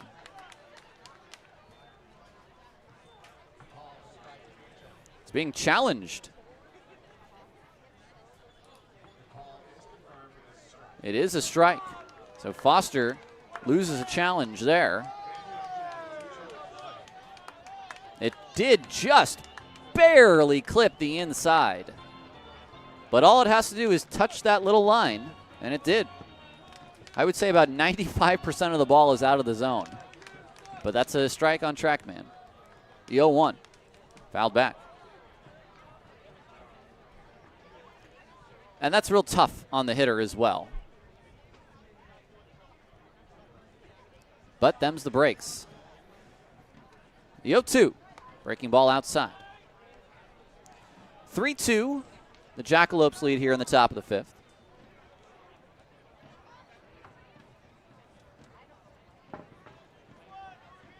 The pitch on its way is roped down the right field line. Foul. We do have some questions on our live stream.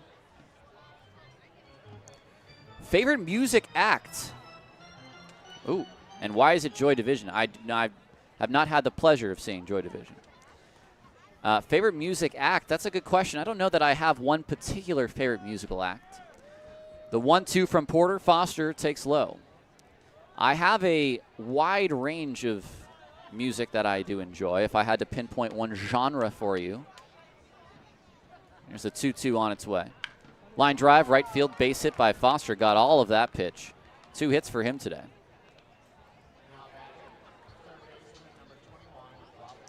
That'll bring up Robin Fernandez. I would have to say it is pop punk, especially, say, 2000s, 2010s pop punk. Tatum to go out and have a chat with Porter. Did Kelsey Whitmore leave the team? Yes, Kelsey Whitmore is not with the Ballers this year. She was briefly in spring training with a team in Mexico. She is no longer with that team in Mexico either. I do not believe she is currently playing baseball. Aaron Miles is coming out. He wants to make a change.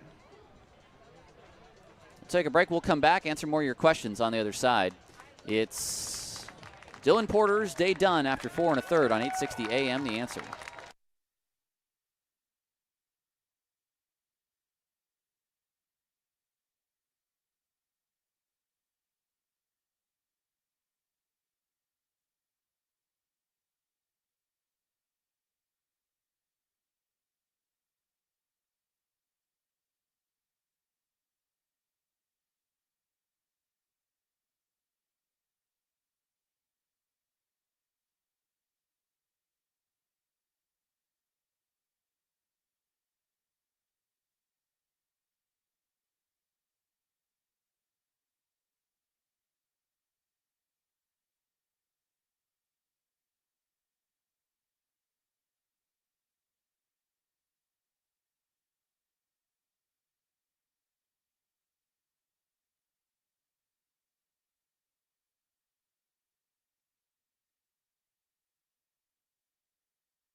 A righty out of the bullpen for manager Aaron Miles. It's James Collier. He's looking for a strikeout, so he turns to the hard-throwing right-hander. A 3.38 ERA in 3 games for him, no record. He's thrown 5 1/3 innings. He's struck out 8. Allowed 2 runs in that time and 2 walks. It is our celebrity third. Excuse me. What is it? This is our question on the answer in the top of the fifth. Thank you very much. If you'd like to ask me something, you can ask me it. Usually I'm the one asking the questions. We're doing an AMA today, so get it in the chat on YouTube. We'll converse with you. I like fan engagement, and you're a fun group to engage with. Porter's day is done. 4 1/3 innings, 5 hits, 3 runs, all earned, 2 walks, and a strikeout. Not too unlike his first start as well when he took the loss. The runner at first is Foster, his responsibility. Vince in the Bay wants to know, what's your favorite Ballers uniform? That's a good question. So the creams say Oakland across the front. The greens are a nice green. Peloteros or the Oakland stands up black uniforms. Maybe the Peloteros, I don't know. Let's say those. Bob wants to know, how do I like living in the Bay Area? This is my home, Bob. I love living in the Bay Area. This is the only place I want to live. What's the furthest ball I've seen hit out of Raimondi Park so far? That probably goes to Steven Rivas of the Rocky Mountain Vibes last year. Here's Robin Fernandez. The first pitch is a ground ball through the right side, a base hit. Porter going to try to take third. The throw is going to go through, and it's going to go through everyone, and it's going to go out of play. That's an E9 on Santos, even though it got through 2 ballers, and it's 4-3. So Foster comes all the way around on what is momentarily an unearned run. And Fernandez goes to second. So Foster goes first to third. And then scores on the E9. Fernandez will end up at second.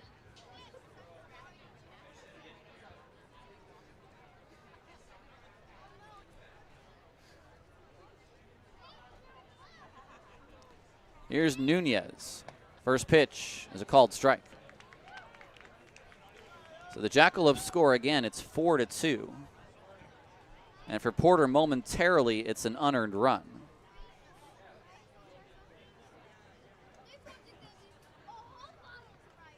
The 0-1.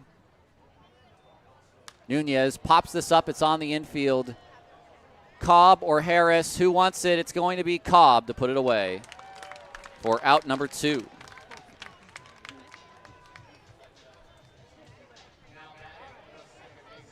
I'll bring up Piotrowski. Let's get back to our questions here. Oh, yes. Steven Rivas hit a ball for the Rocky Mountain Vibes last year that I swear either made it onto the street or hit a condo in right field.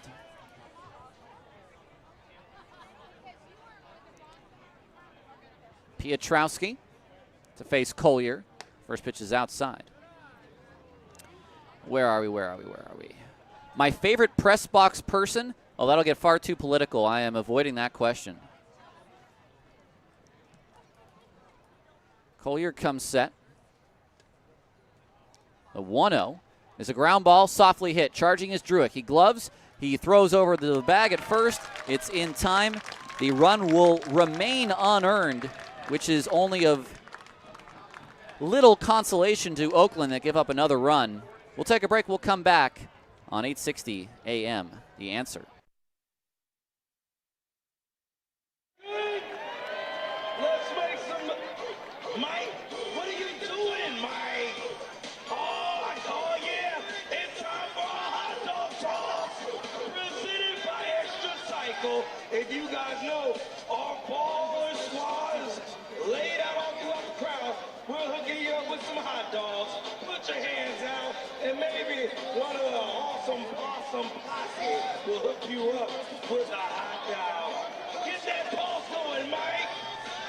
Shout out to my guy Casey in the back. Come on, Casey, don't get lost, my brother. Don't get lost on the ride, Casey. Come on, baller fans. Make some noise if you want to know. Mayor Mike with the hot dog toss. Casey's riding shotgun. Shout out to Extra Cycle. Let's go! Ball! Welcome back to the ball game. It's the bottom of inning 5. It's a 4-2 lead for Grand Junction over the Oakland Ballers. The top of the order, Santos, then Cobb and Druick. I'm going to finish up our question on the answer segment today with 2 final questions. My favorite form of exercise. Let's go jazzercise. How about that? That sounds good. My favorite local band or artist. Well, I'll tell you this much. If you are into pop punk, it would be a young group from Richmond, California, known as Tomorrow's June. The number 2, and then instead of T-O and Tomorrow's, the rest of Morrow's, Tomorrow's June, one word. Look them up. They are pretty fly. Here's Santos.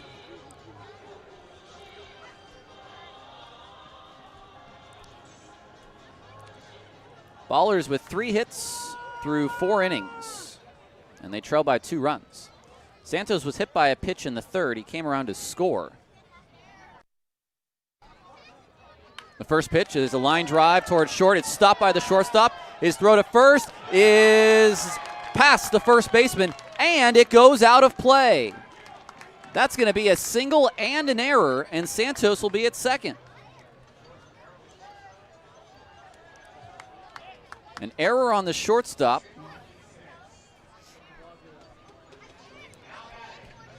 As that ball bounced to the first baseman. Now, how about this? The Ballers in the previous inning had a man at second with no one out, and they couldn't even get him to third. So now this is their chance at redemption. It'll start with Cobb, who's 1 for 2 today. The first pitch to Trey is a slider way outside for ball 1. There is action in the Grand Junction bullpen, and I'd have to believe that that side-winding lefty can be only one person, Ty Atkins, maybe getting ready for Druick, who's on deck. Cobb takes a strike. 1-1. Atkins pitched on Tuesday. He pitched on Thursday, and he pitched last night. Off the bat of Cobb toward right field. It's shallow. Coming as right fielder Foster. He will go into a slide, and he will not make the catch. It dropped, and it's going to be a single for Cobb as Santos stays at second. He went into a slide, almost made a great catch, but the first base umpire, Mike Blanchard, was in great position to see that ball drop. The first two are up, and now here's the lefty Druick. Will there be some stall action to try to get Atkins in this game? Well, Druick going to stand in and dig a hole with his back cleat. Curtis is ready to throw. Back-to-back singles to begin the inning. First pitch is swung on and missed by Druick. Ballers down 2 here in the bottom of the 5th. The infield will play behind both runners. So Cobb and Santos are probably going to get a pretty good lead here. Curtis to the plate. That's in the dirt, 1-1. So Atkins still warming with Buford on deck. It could be for Almanza, 2 batters away.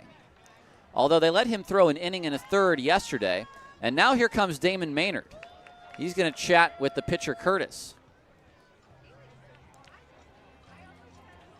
I mean, Atkins warming up like it's an emergency. He's getting that ball back and then firing it right back into the catcher.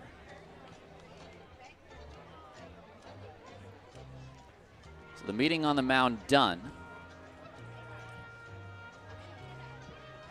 James Harris chatting it up with Cobb at first. And that'll count as the second meeting for Junction. So Druick back into the box.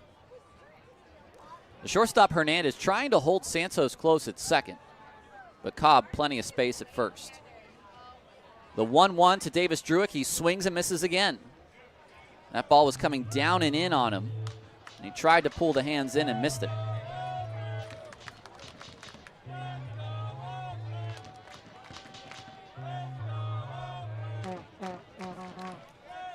One and 2 the count. Curtis to the plate, and Druick looks at ball 2. That pitch was below the zone. Did not get the chase.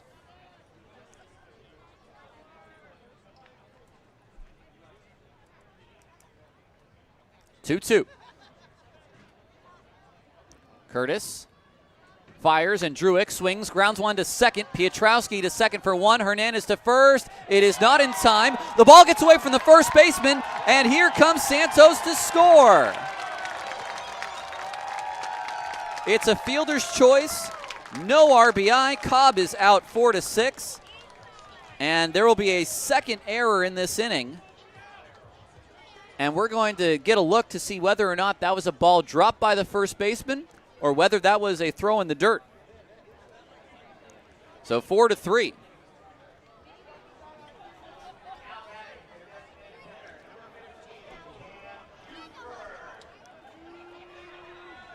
Here's Buford.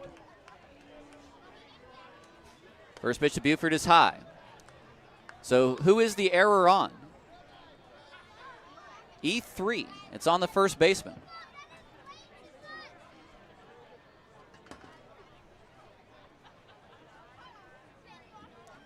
Next pitch to Buford, that's a strike. So 3 errors for Junction, 1 error for Oakland.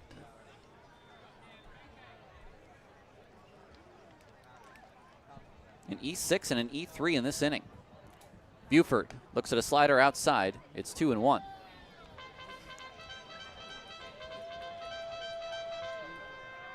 But 2 hits for Oakland. They've scored a run.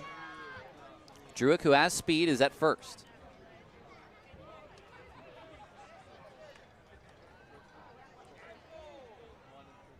Here's the 2-1 to Cam. He swings and misses. The slider right past the bat head.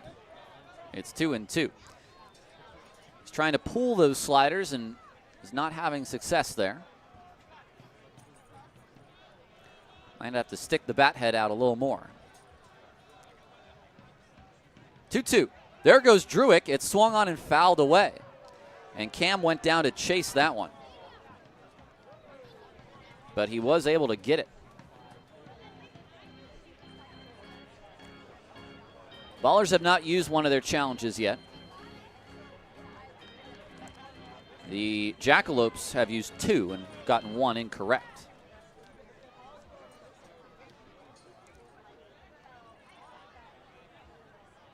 The 2-2 from Curtis. It's a ground ball toward third and past the glove of the third baseman.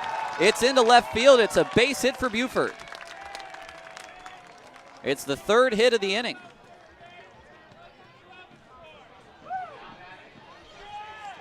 And now 2 men on, 1 man out for Almanza. Now the question becomes, is this the moment for Ty Atkins? Here comes Frank Gonzalez, and it definitely is. He's going to go to his lefty to face Almanza, and Atkins has had success in the series so far.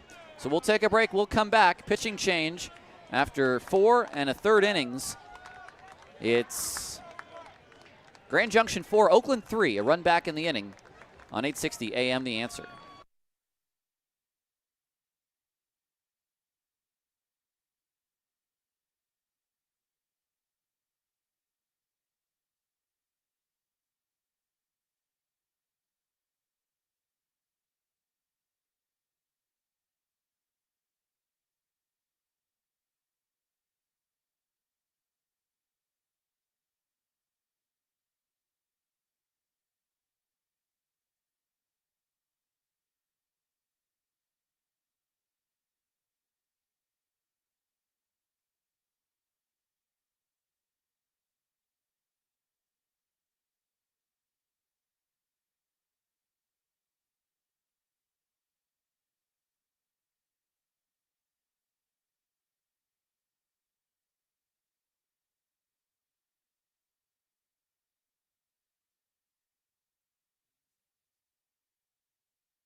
Curtis is out.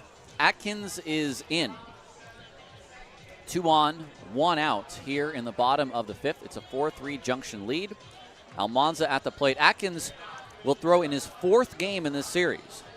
A rubber arm lefty who drops way down and is a tough at bat for a guy like Almanza.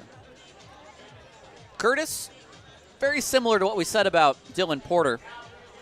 A strike thrower who probably will give up his fair share of hits, but make some quick outs in the baseball diamond. 4 1/3 innings he has thrown. 6 hits, 3 runs, 2 earned, no walks, and 3 strikeouts.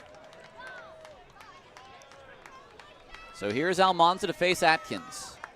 A chance to tie the game. The first pitch is off the plate for ball 1. These balls are almost starting behind Christian Almanza. It's wiffle ball-like. They're incredibly hard to get barrel on. Takes a fastball on the inside for a called strike 1.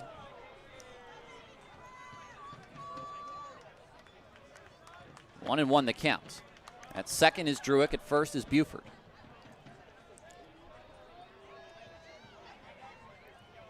Atkins throws, and Almanza sends this behind third.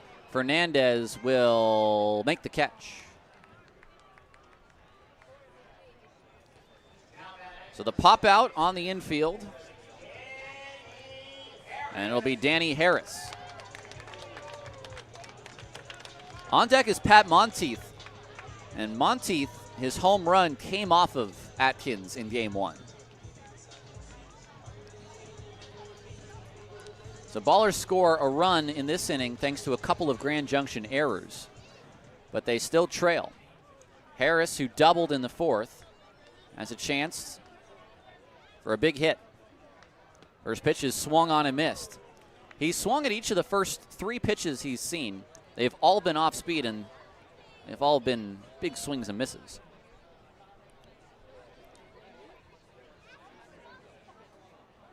Oh and 1. Atkins throws, and Harris hits a ground ball towards short, and they'll go the short way for the out at second. So very much like how the 5th inning went for Oakland, it's an unearned run for Junction here in the bottom of the 5th. It's 4-3. The Jackalopes lead as we head to the 6th on 860 AM, The Answer.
Top of the 6th inning, a 4-3 Junction lead over Oakland. I'm Tyler Peterson, glad to be with you here on 860 AM, The Answer.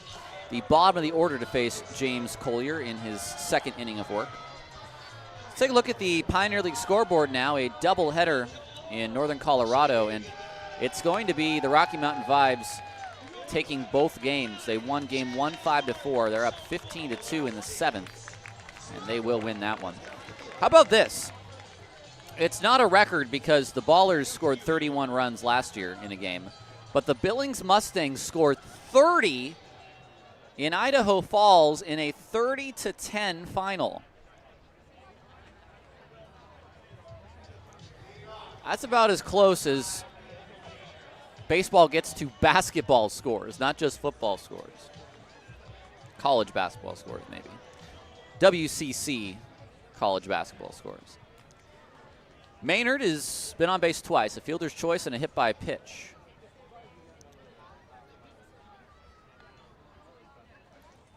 First pitch is high and away for ball 1.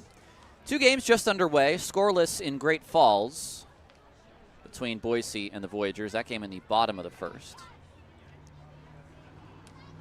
And scoreless in Missoula in the top of the 1st between Glacier and the Paddleheads. Yuba leading Ogden 4-2. That game in the top of the 3rd.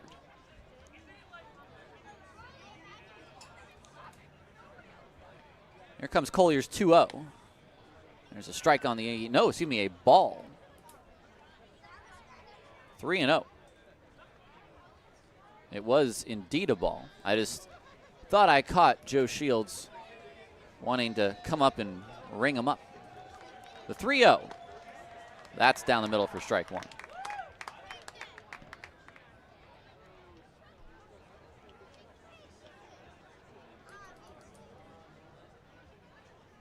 Collier set. It's a 3-1 to Maynard. And the pitch is high and away, and that's a mistake from Collier. It's a leadoff walk to the backup catcher, Maynard. and he is on base for a third time today without a hit. Here's a pinch hitter for Dosco. It's Evan Scavato.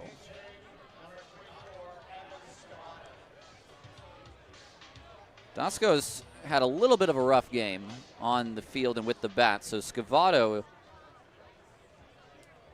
tactically may be taking over here for the remainder of the game. First pitch, swung on and fouled away.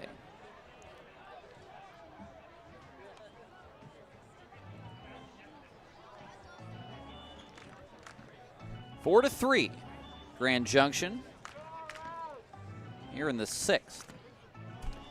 This game feels like it's there for Oakland, and they've been able to come back in some close contests during the week so far.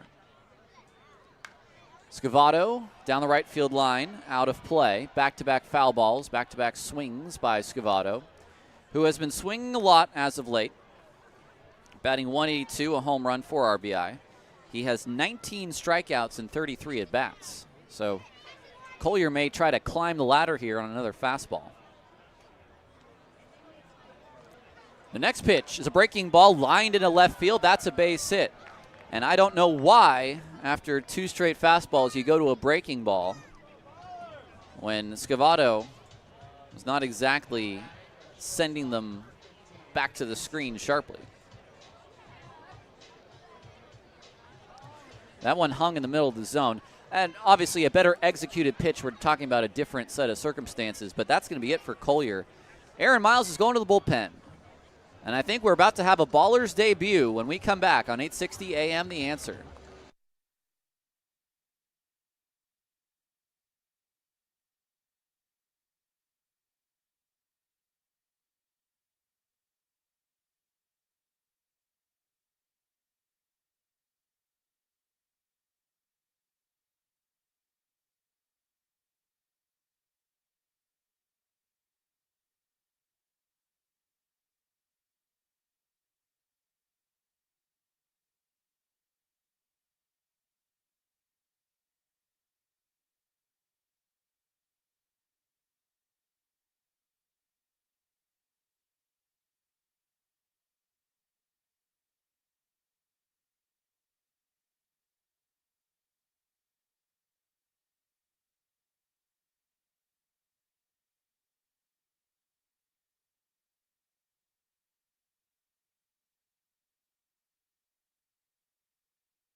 It's a professional debut. Ethan Paulson is on the mound for the first time. 6'3", 210 right-hander from Encinitas, California. Attended Bushnell College in Oregon. His first outing as a professional will come in the top of the 6th inning. 2 runners on, nobody out in a ballgame which the Ballers trail by a run. Collier goes 2/3 of an inning, allows 2 hits, no runs, a walk, and no strikeouts. He walked Maynard to begin the inning. He's at second. Scavato had the pinch hit single.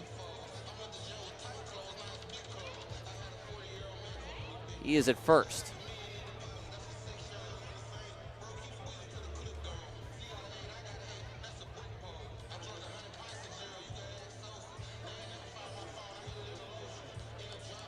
He will face Luis Hernandez, the shortstop, who may be trying to drop one down. Both corners weigh in on the grass. Paulson's first pitch is outside for ball 1, and Hernandez was showing bunt. That almost looked like a cross-up as Tatum dropped that baseball.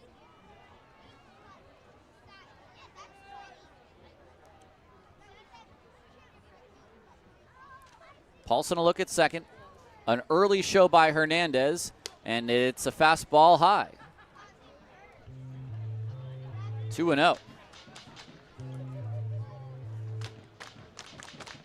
Well, you got to be careful now because there's a man trying to make an out at the dish. You do not want to allow him to get on for free. So it's got to be a strike. He gets the bunt down. It's a brilliant one. Davis scoops with the bare hand. He throws. It's in time for the sack bunt. I should have said scoops with the glove, throws with the bare hand. The sack goes 5-4 with Harris covering. And the runners advance to second and third.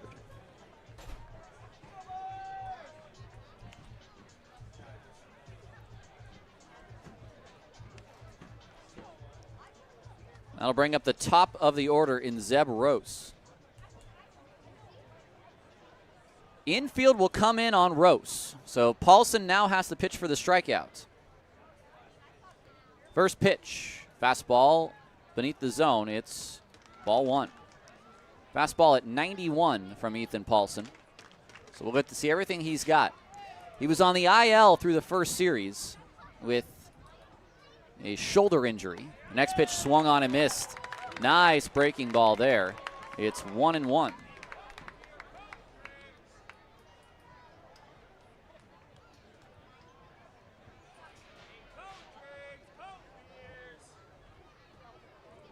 One on its way is a line drive to right field. That is down for a base hit. It's going to score a run. The stop sign for Scavato is put on. The throw to third to try to back pick him is not in time. Base hit for Rose, and it's 5-3.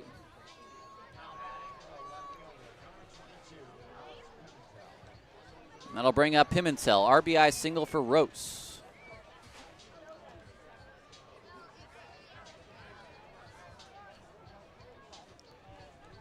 Tatum's going to step out in front and set the defense.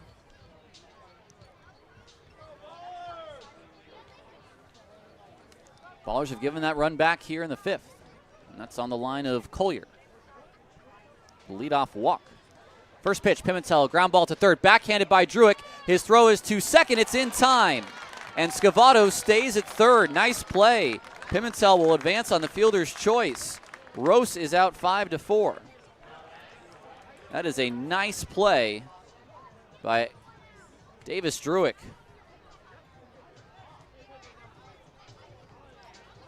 Now Kendall Foster.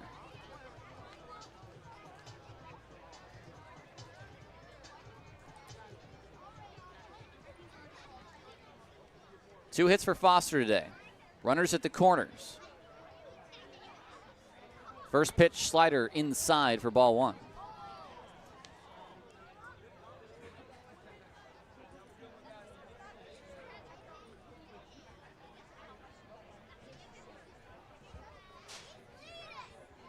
There goes the runner. Tatum will not even throw. That's a stolen base. Ball was high. So Pimentel will swipe second, and the Ballers allow him to. A single could be 2 runs now.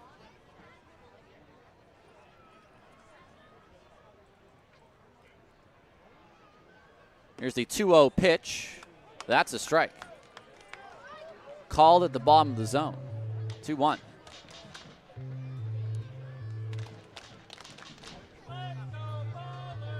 Paulson so far has allowed a sac bunt, a single, and a fielder's choice. The next pitch is too high. 3-1 against the left-handed hitting Foster. Another lefty on deck in Fernandez. Pitch on its way, slider, that catches the outside corner. Foster started to bend down, maybe thinking about taking off the protective sleeve on the shin, but instead he'll have to face a 3-2 from Ethan Paulson. The pitch, swung on, hit to left field, that's a base hit. Charging in is Santos. They're going to hold the runner at third. The throw comes all the way into Tatum. It's a good throw from Santos, but now both runners inherited by Paulson come in, and it's 2 earned runs for James Collier in the inning. And that's exactly what Foster did in his last at-bat, just sent a ball to right field. 3 hits for Foster today. It's 6-3, the Jackalopes lead.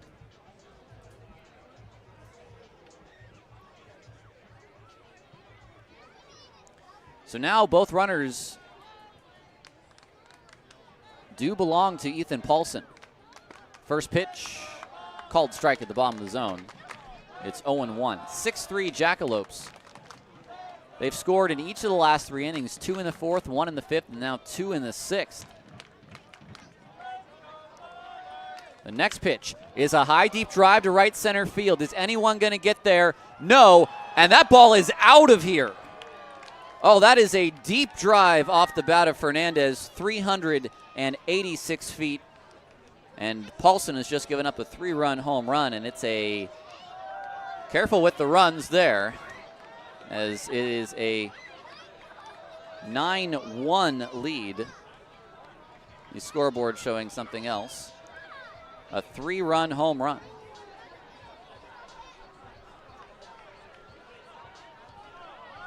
That scoreboard there, all our fans, again, technical difficulties. It was not 91. So Paulson has given up 3 hits, including a 3-run home run, and it's a whole different ball game. Here is Nunez.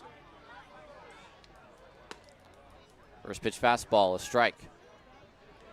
Well, that has just taken the air out of the stadium. It began as a 1-run deficit. It now is a 6-run deficit. Nunez a half swing. That's a strike. The 8th batter of the inning is Nunez. 0-2. Breaking ball down low.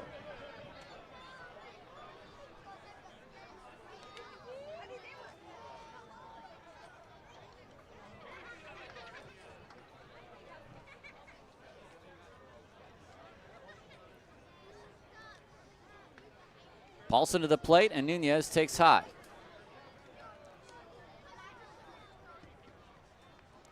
2-2 to Nunez. It was a fastball that Fernandez turned around and hit out of the park. Now a pitch off the plates. It's 3-2. Ethan about to throw his 20th pitch of the inning.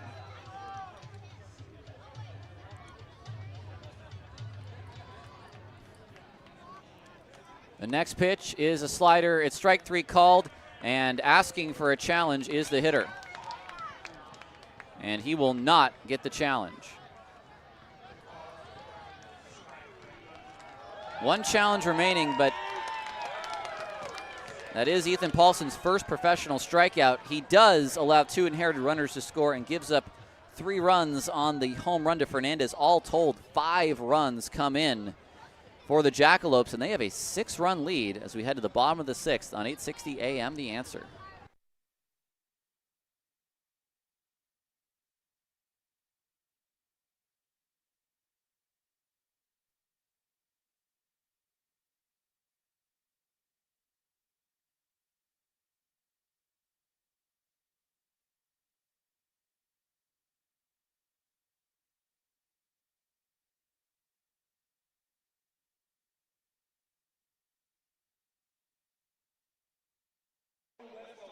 Dave, we gotta check their hands moves up. You gotta follow Spanish moves. The crowd will make the noise for whoever follows the moves the best, okay? You ready? Now you gotta follow. Come on, Scrappy. Show them how to do it there, Scrappy. Make some noise for all the fans. Get him, Scrap. Get him, Scrap. You gotta follow the dance. You gotta follow the dance moves.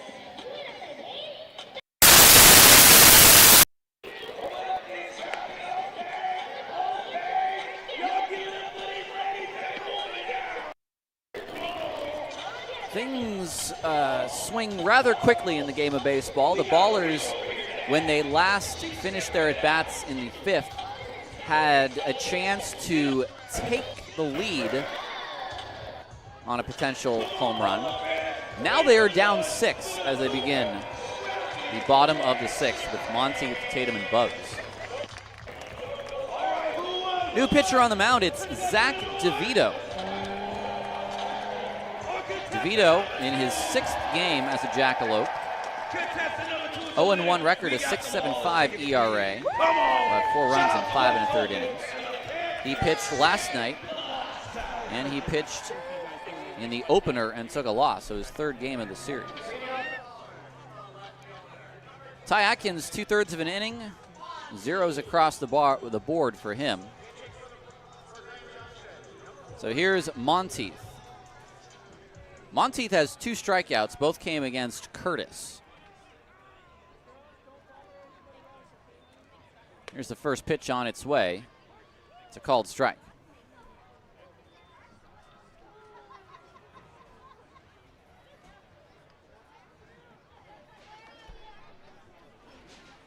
The next pitch, Monteith fouls that back.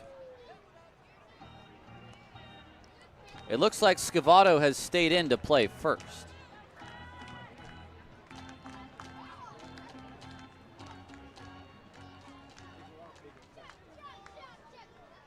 Oh-2 to Pat Monteith. He swings. It's a ground ball to short. It bounces up off of the shortstop. And even though that's a tough hop, that's got to be an error.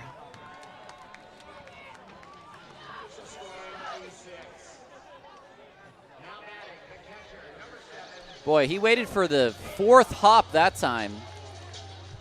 Just waited back. It's another error on Hernandez. Can the Ballers take advantage of it? They got to eat into this deficit. They got to get some runners on. They have been getting runners on. They just have not had the big hit yet. Tatum takes the pitch outside for ball 1.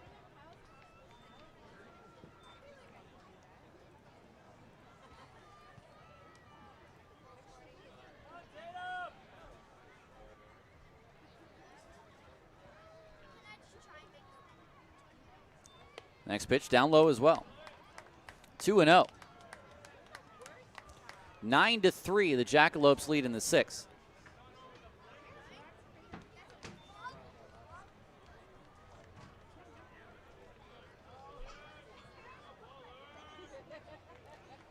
Tatum today 0 for 2. Had a sharp line out to left field in his last at bat.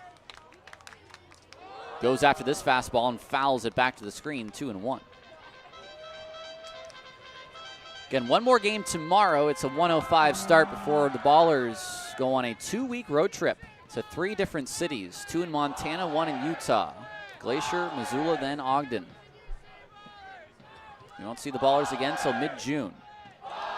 2-1 is fouled out of play. 2-2 to Tatum.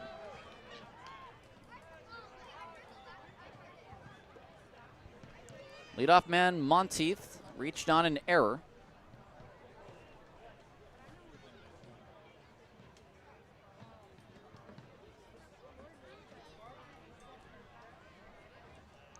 Got a decent lead at first. 2-2. Tatum takes low. Almost dipped down to chase after that. And in fact, Grand Junction asks for the appeal to first. No swing, says Mike Blanchard.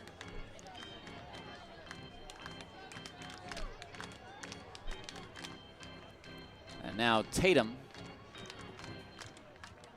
will adjust the batting gloves at home.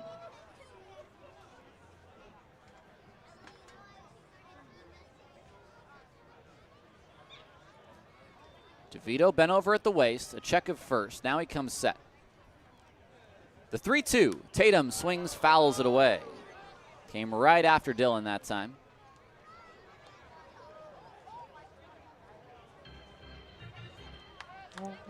It'll be another 3-2. 4 errors in the game for Grand Junction. It's only led to 1 unearned run, though.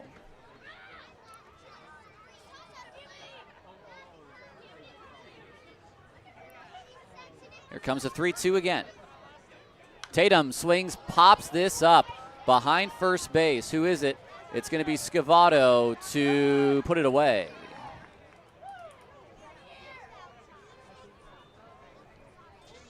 One out in the 6th.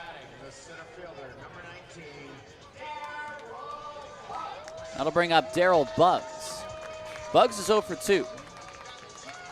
And the bottom of the order tonight has been quiet. 7, 8, and 9 have combined so far for and 0 for 8.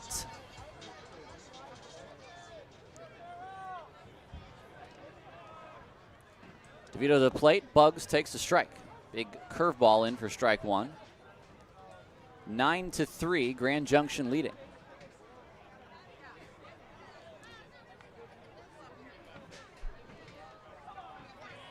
The 0-1, fastball is off the plate, 1-1.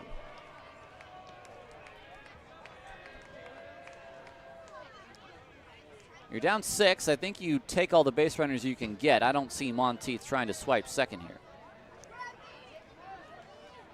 The 1-1 Bugs stays back, but he fouls it away. Now it's 1-2.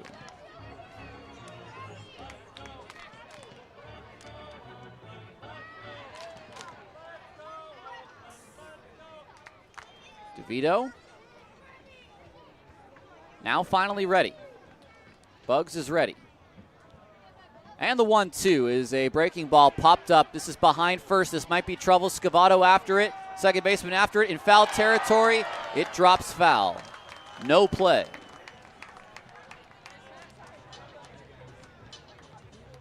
The second baseman, Pietrowski, came a long way and actually got it to touch his glove. But was not able to snag it out of the air.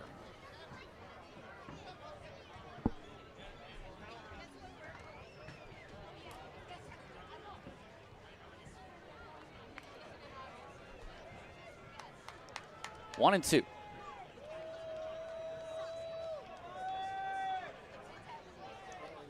Pitch to Bugs is swung on, grounded down the line. It is foul just in front of the bag. So 3 straight foul balls now off the bat of Darryl Bugs.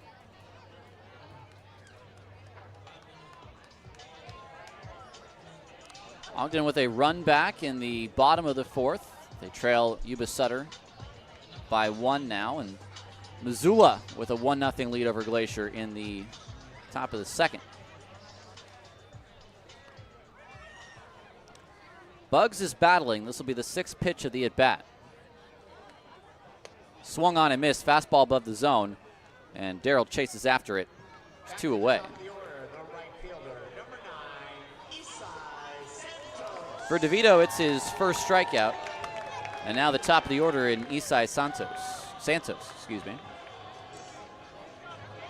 Santos today has scored 2 runs from the leadoff spot. Ground out, hit by pitch, and a single. First pitch, he swings, hits us down the line. It's fairly deep. It is foul. A bid for his first professional home run.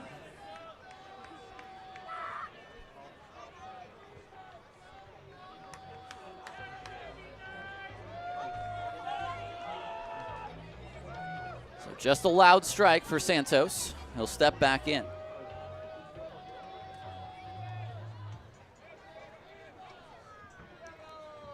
DeVito's 0-1. Santos takes outside.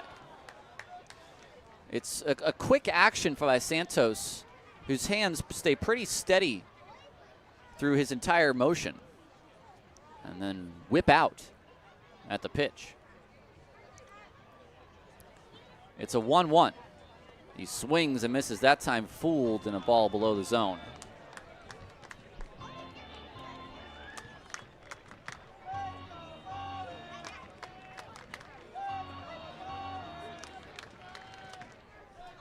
One-two. Monteith now not being held on at first. The pitch to Santos. It's a ground ball to Scavato at first. He'll take it to the bag himself, and the inning is over. The scoreless 6 for the Ballers. We head to our final 3 frames. It's Grand Junction 9, Oakland 3 on 860 AM The Answer.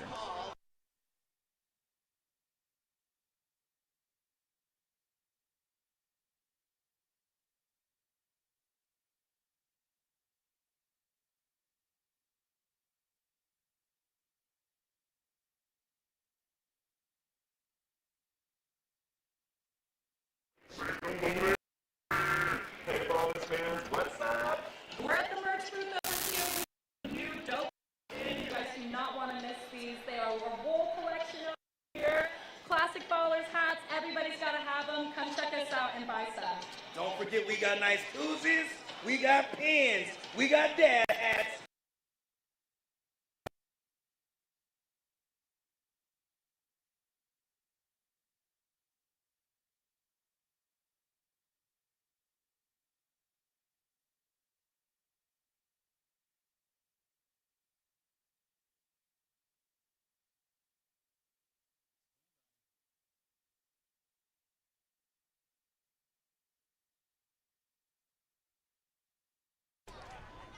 Ballers go to the bullpen for their third time of the evening.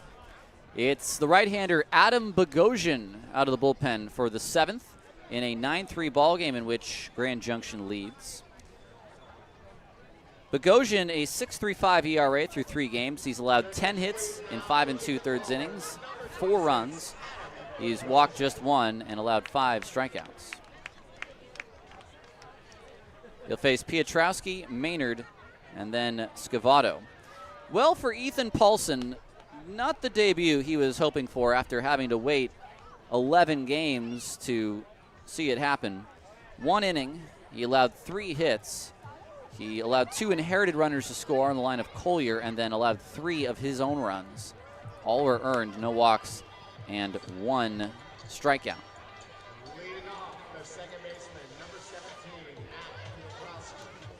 Not a ton of time for Oakland if they do want something out of this ball game. So they're going to need Bogosian to give them a scoreless 7th and then try to rally in the final 9 outs that they have. First pitch to Piotrowski is a ground ball to second. Harris has it go off his chest. He picks it up. His throw is not in time, and that ball was thrown off the screen. That's a straight E4. And he's lucky that that wasn't actually 2 errors if that ball went into the dugout. So that'll bring up Damon Maynard.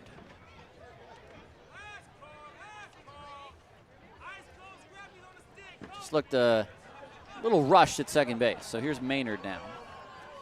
Maynard's been on base 3 times without a hit, a fielder's choice, a hit by pitch, and a walk. First pitch from Bogosian is a fastball outside for ball 1.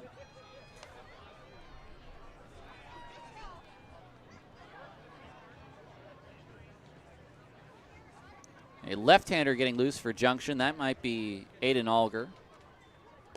Next pitch down low. It could be Ethan Brown as well. 2-0 to Maynard.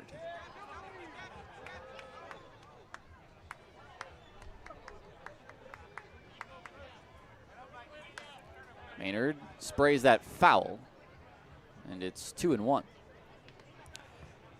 Top of the 7th, 9-3 Junction leading. Runner at first. Piotrowski reaching on the infield error by the second baseman.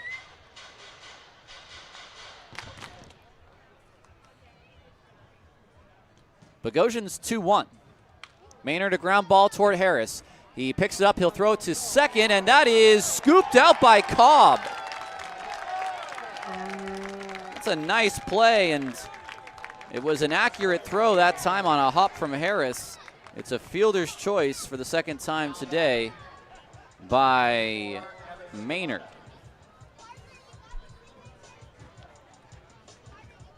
And here's Evan Scavato.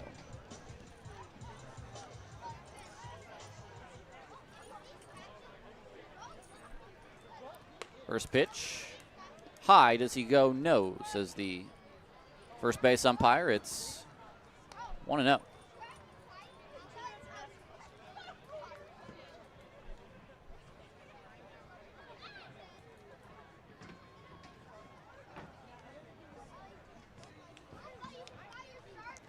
The 1-0 is a slider in for strike 1.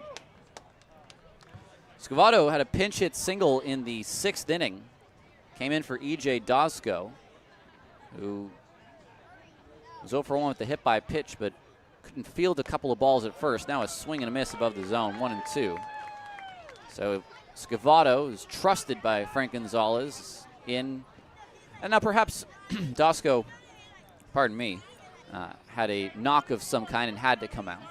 I don't know that for sure. It's 1-2 to Scavato, who asks for time.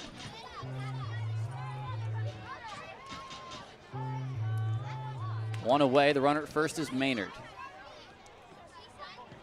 Bogosian throws, and the fastball is just low. No, strike 3 called, and now Scavato wants to challenge.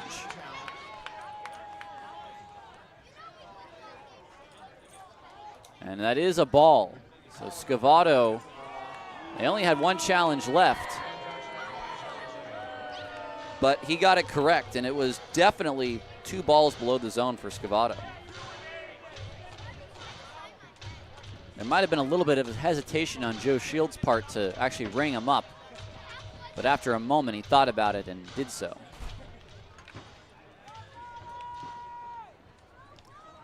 Two-two. Bogosian hits a ground ball through the right side. And now Santos can't play it. It's off of his glove, and to third goes Maynard. That's a single and an E9. Is the third error for the Ballers.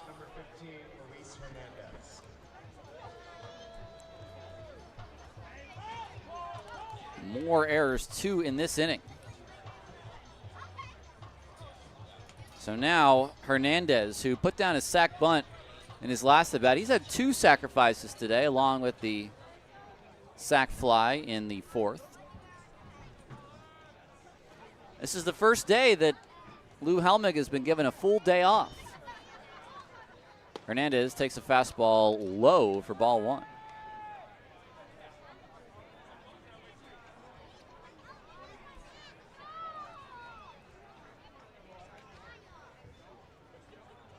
Bogosian set. And the pitch. Hernandez, a ground ball to Almanza. It's off his glove. He tried to olay it, and it's a straight E3. I think he was trying to throw a ball that he never had, and that is a third error in the inning. And the errors in this inning are more of the, what I might call the inexcusable ones, the unforced ones. It's an E3 for Hernandez. It's not an earned run, but he does get an RBI. Scoring on the play is Maynard.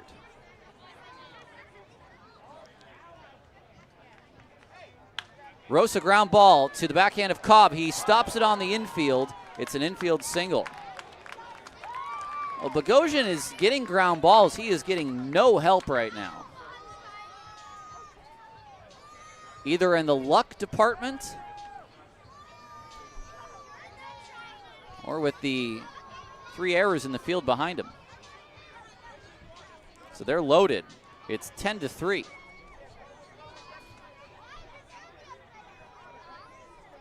Here's Pimentel. Both teams with 4 errors now. First pitch is down and away. It's ball 1. E4, fielder's choice. Single E9, E3, single.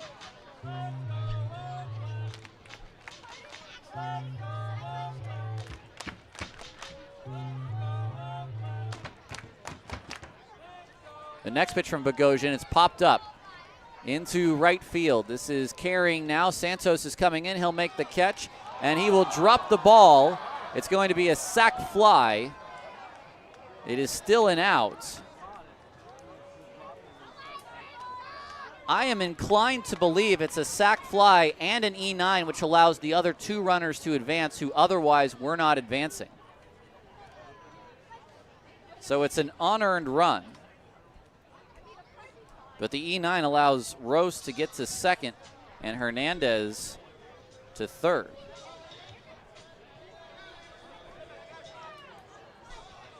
So it's a 5th error. It's 11-3. Now a swing and a miss by Foster. Well, 2 games in a row of errorless baseball by Oakland. It will not be 3.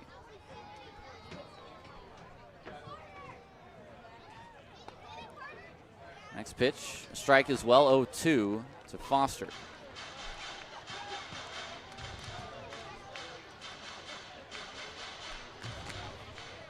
Runners at second and third with 2 outs, an 11-3 ball game. An 0-2 pitch upcoming to Foster. Up the middle, Harris stabs it. His throw to first is in time. The inning is over. The Jackalopes score 2 more, 2 unearned runs, and we head to the bottom of the 7th. We all need a good stretch. Ballers are down 8 on 860 AM The Answer.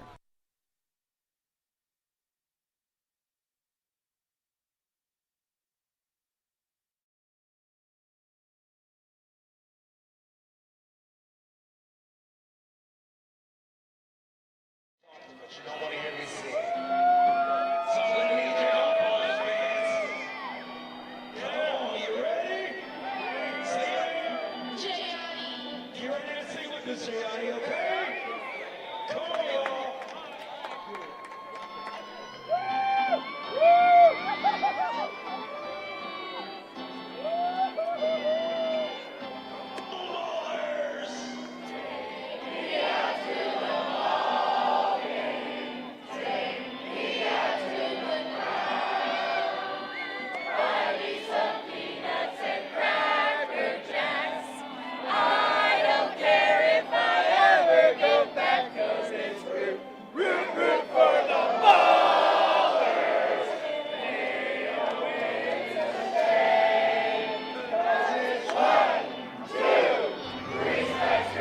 There's the 7th inning stretch, and this crowd of 2,209 belting out a pretty good rendition of it. Frank Gonzalez is back to his bullpen. Aiden Alger, the lefty. Zach DeVito, an inning, no hits, no runs, no walks, and a strikeout. As clean a performance DeVito has had in this series so far. Alger took the loss yesterday. He's pitched 3 times in this series now. 0-1 in 5 games, a 9 ERA, 5 runs in 5 innings. Struck out 4, walked 2, allowed 8 hits. Cobb, Druick, and Buford, the first 3 to face him. In a ball game in which now the Jackalopes have scored 10 runs in the last 4 innings. And the errors really piling up again for Oakland here. And unfortunately for Isai Santos, it has been a day to forget in right field. 3 errors for him out there. Here's Tremaine Cobb.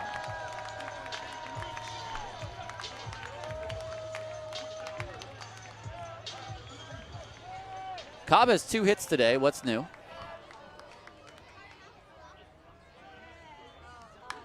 First pitch is hit to center field. Chasing back the center fielder, who now stops and makes a catch for the first out of the inning. If this game was being played in Grand Junction, I would feel a lot better about the Ballers' chances coming back from down 8. I don't know that Raimondi Park has 8-run comebacks in it, seeing as how big this outfield plays.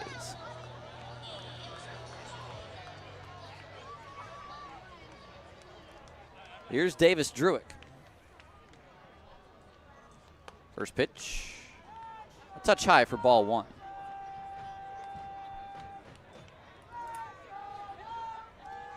Ballers have not used a challenge today. Grand Junction has up to 2 left. Slider in for a strike now from Alger. It's 1-1. 11-3 lead for the Jackalopes. Base is empty here in the bottom of the 7th. 1 away. Alger fires, that's outside.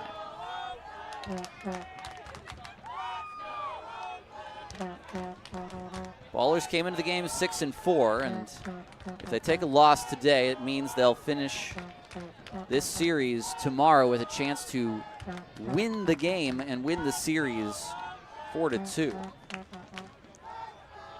Junction will have an opportunity to even things up tomorrow. 3-1. Druick swings and misses. Chased the pitch above the zone that time. And it's a full count.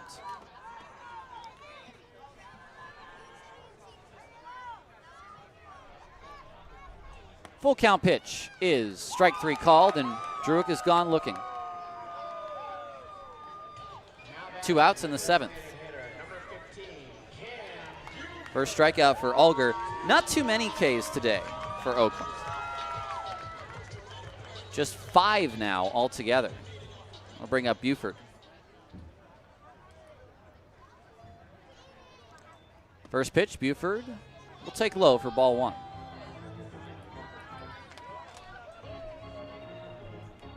Just over 2.5 hours through our ball game tonight.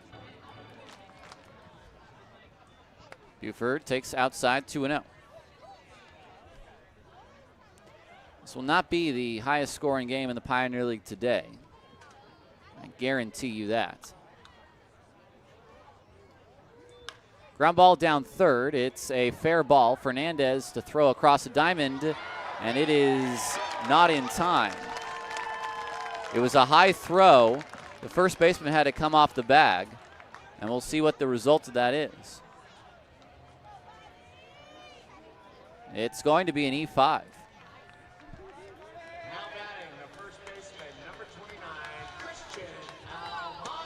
So these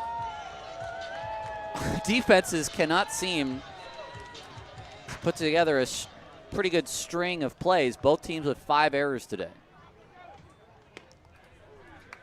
First pitch is a strike to Almanza.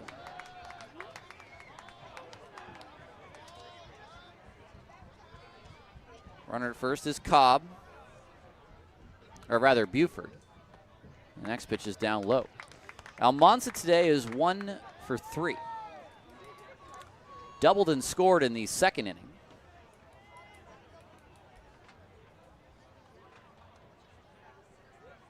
There goes the runner, Buford. He will steal second.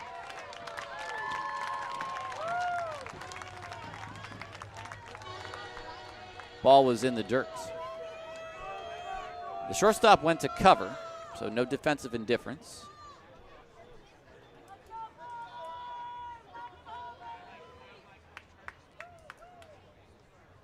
The 2-1. Almanza out of play.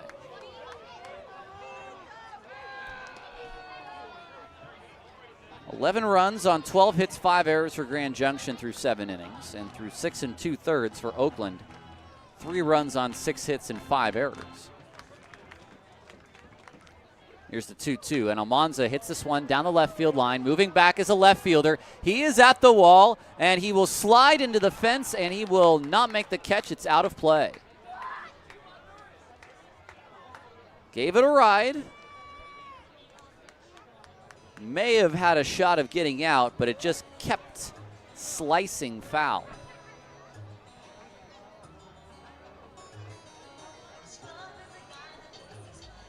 So Almanza's got to come back to the home plate area. We'll do another 2-2.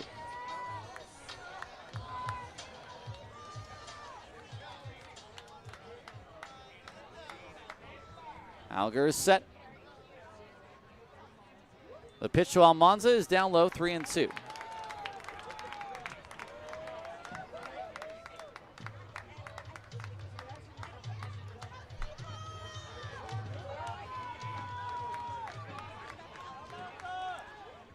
The 3-2, strike 3 called. Almanza wants to challenge.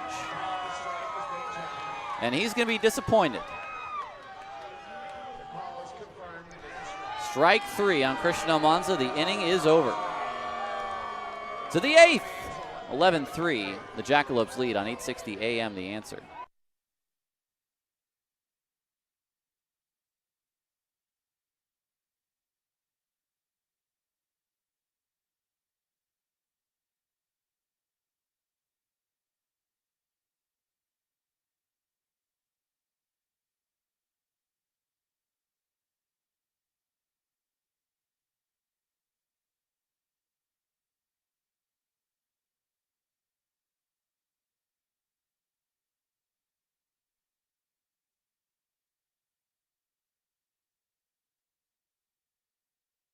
Ready for the rollable toss.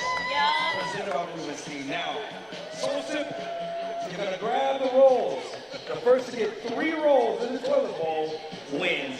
So you got a couple of shaggers back over here. All right? So you all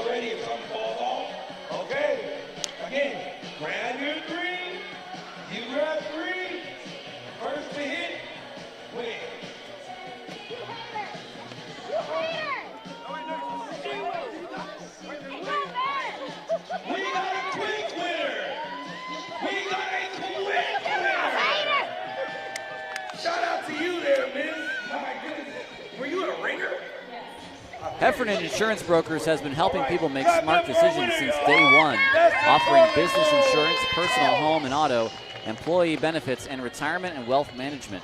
Make a smart decision for your business or family today. Visit Heffernan Insurance Brokers online at hefins.com. Adam Bogosian still on the mound to face Robin Fernandez, who had a 3-run home run in his last at bat. He's scored twice. He's driven in 3. He has 2 hits today. Oh, he's actually driven in 4, his sac fly in the first as well. 11-3 the Jackalopes lead here in the top of the 8th. And the first pitch is off the plate for ball 1.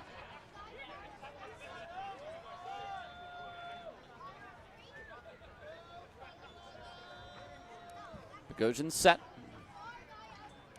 And the pitch. Changeup on the outside. There's strike 1.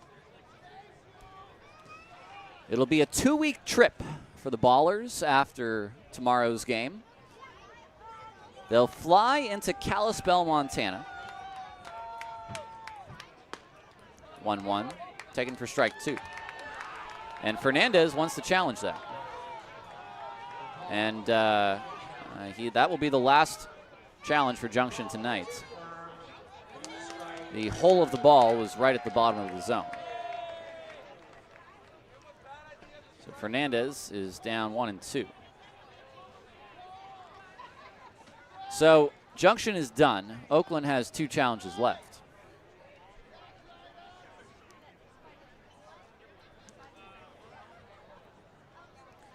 But the Ballers will fly into Glacier, play the Range Riders for 6 games. Ground ball foul. They were a finalist in the Pioneer League Championship last year, lost to the then Yuba High.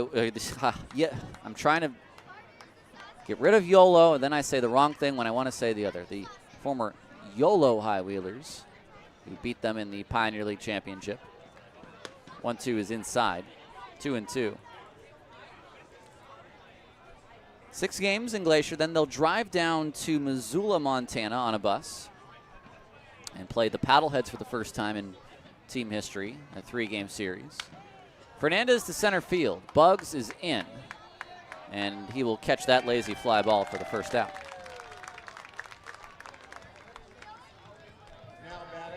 After 3 games in Missoula, they'll bus down to Ogden, Utah for 3 more against the Ogden Raptors, which does have the slightest of playoff implications because those 2 teams split that series opening week. So the team which wins at least 2 out of 3 from that series will have the tiebreaker in any standings record tying scenarios.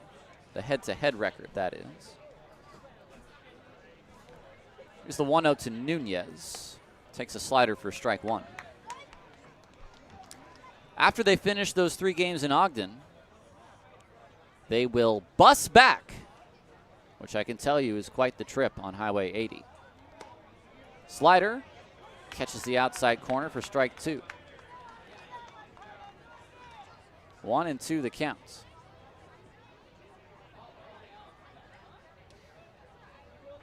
He goes through some of the loneliest stretches of the US of A. The 1-2 is high, 2-2. 5 times. 4 times. 20, 1, 2, 3. Yes, 4 times I've driven across the Nevada desert. Look what he's done to me. The Nevada desert. So that's inside 3-2. Trying to drive to whichever team I was working for. 2 years for Idaho Falls and 2 years for a team in Colorado Springs, Rocky Mountain. 3-2 on its way is swung on and missed. Strikeout by Bogosian. And there's 2 away. I'll bring up Pietrowski. You take that trip through 80, you go up like you're going to Tahoe, past Truckee, through Reno. Once you get past Reno, you're about 3.5 hours in. It's questionable reception on the phone if you're trying to stream anything, any type of music on your device.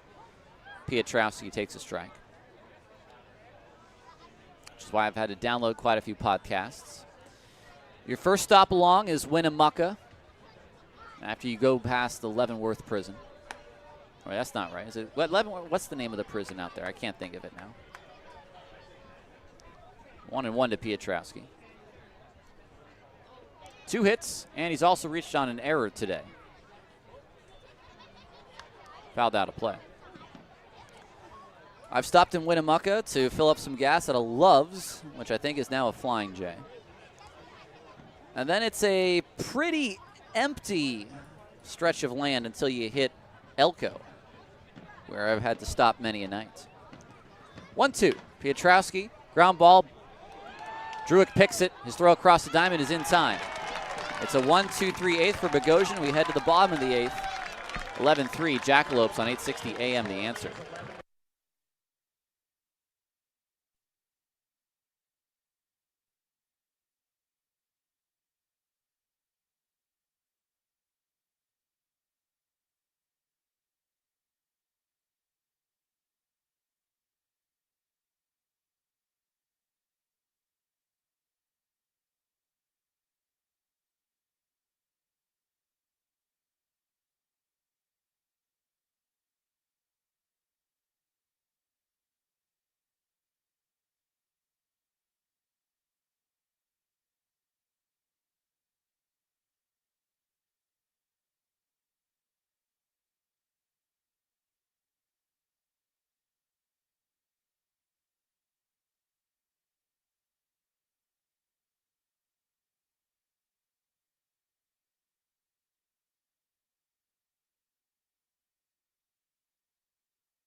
District Council 16, painters and allied trades represent the best in the business. Painters, drywall finishers, glaziers, and floor coverers, proudly serving Northern California and Nevada.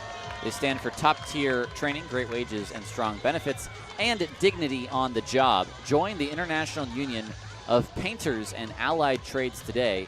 District Council 16, building the future one skilled trade at a time.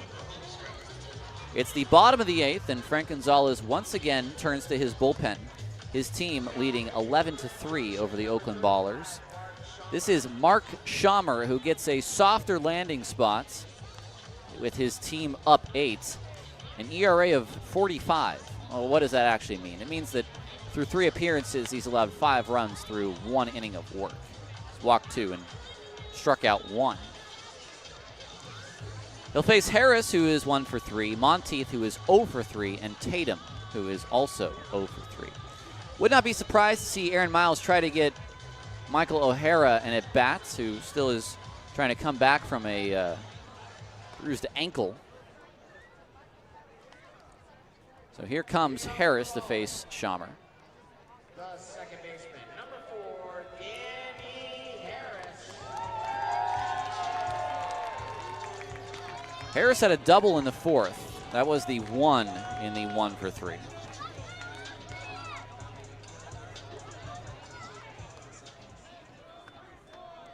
So Schommer, the right-handed pitcher, 5'10", 194 from New Ulm, Minnesota.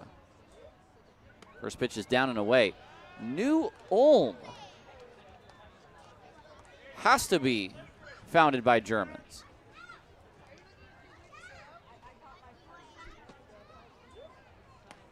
The 1-0 is thrown in for a strike. It's 1-1. There's just one pitcher we have not seen from the pitching staff, and that is Evan Massie, M-A-S-S-I-E, who will likely be the starting pitcher tomorrow. Popped up near the Ballers' dugout and over the Ballers' dugout, out of play. 1-2.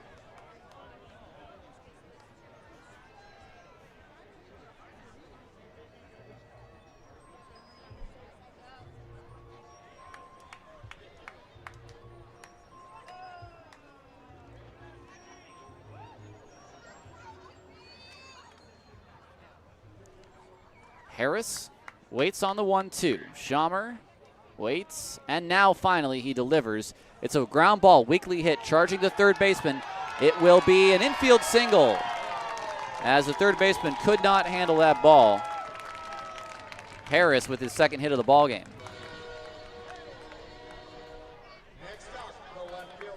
I'll bring up Pat Monteith. Well, for Schamer, it's 6 hits now given up in his inning plus of work. And I'm sure Frank Gonzalez wants to build some confidence in him. Fernandez just not able to make the play there at third. Slowly hit. Monteith inside for ball 1. First pitch he sees.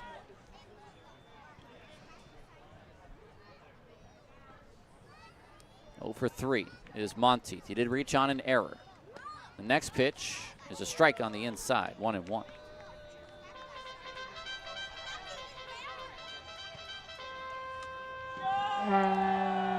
Schamer set. Monteith holds up. The appeal. Blanchard agrees. It's 2-1.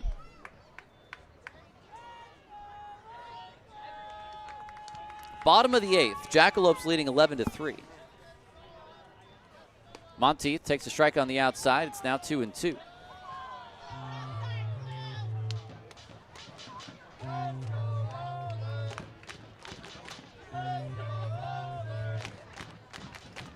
Schamer to the plate. That's down and away. It's ball 3. 3-2 now.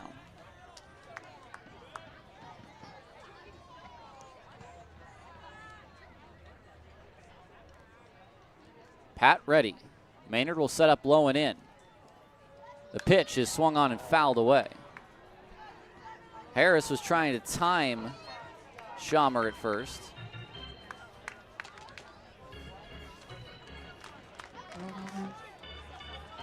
Three and 2 the count.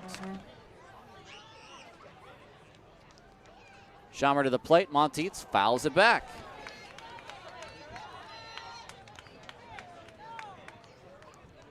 Pat looking for a hit. Pat needing a hit. We'll go to an 8th pitch in this at bat.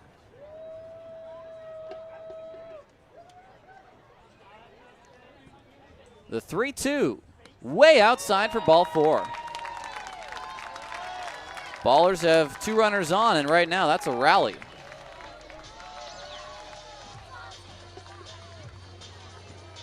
Here comes Dylan Tatum.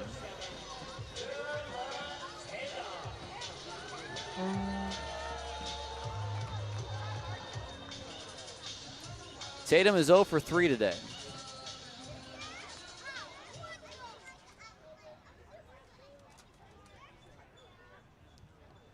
Schamer's first pitch on its way. 2 men on, nobody outs. Tatum takes a slider off the plate for ball 1.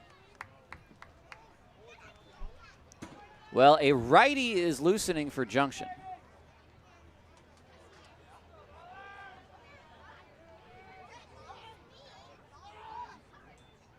Schamer throws, it's way outside, 2-0. This does not totally seem to be comfortable out on that mound right now. And now Maynard is going to come have a chat, and so will Carter Linton. And this is going to be a probably one-way pep talk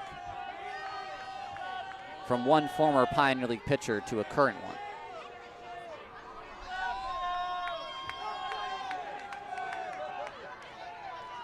Ballers trail by 8 here in the bottom of the 8th. 11-3 is the score. Harris singled on the infield. He's at second. Monteith walked. And Tatum is in a 2-0 count.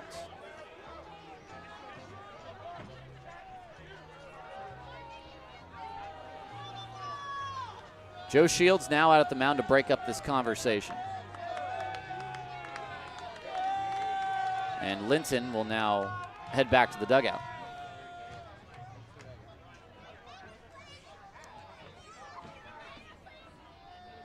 Usually after conversations like that, your pitcher fires in a strike. So maybe Tatum is laying in the weeds here. Let's see. Fastball, called strike on the outside. Would have been a tough pitch to barrel up. 2-1. Next pitch is inside, 3-1.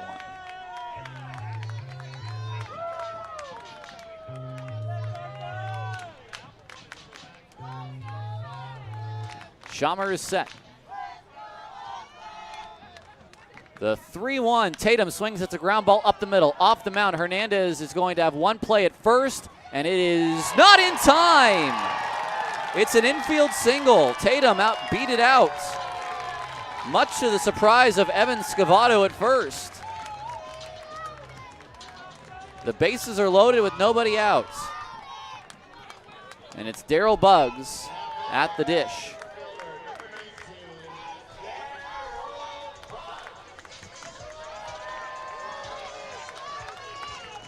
Buggs is 0 for 3.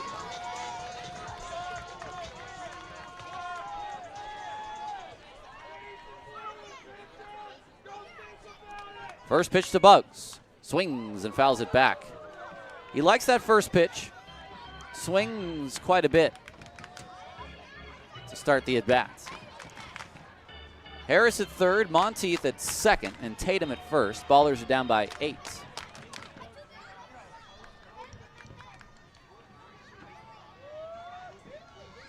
Buggs swings and misses.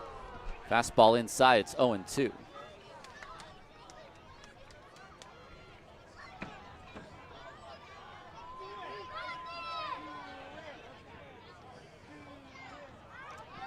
Schamer set. Buggs. The 0-2 pitch is looked at for strike 3, right down the middle of the plate. First strikeout for Schamer. And now that'll bring up Isai Santos. Santos today is 1 for 3 with the bat. He scored 2 runs.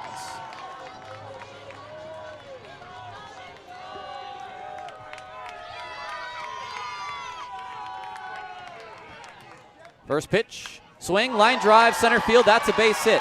1-1 will score. They're going to send Monteith. The throw will go into third, and Santos has his first 2 professional RBI on a 2-run single.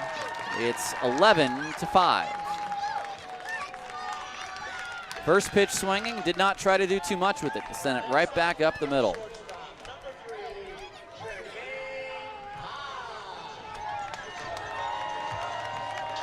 Now Cobb. 2 runs in the inning off Schamer, and that's going to be it. Frank Gonzalez is going to another right-hander. It is a 6-run game with 1 out in the 8th. We'll take a break. We'll come back. Ballers Baseball on 860 AM, The Answer.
Leaky pipes, clogged drains.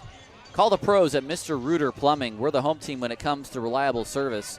Family owned, locally trusted, and proudly serving the greater Bay Area. Honest, dependable service. Mr. Reuter Plumbing is always ready. Don't let plumbing problems throw you a curveball. Mr. Reuter Plumbing is here when you need us. Cade Flaherty, the right-hander, out of the bullpen. 2 games thus far. He's allowed 3 runs in 3 2/3, 6 hits, a walk, and 4 strikeouts. It's a 7.36 ERA.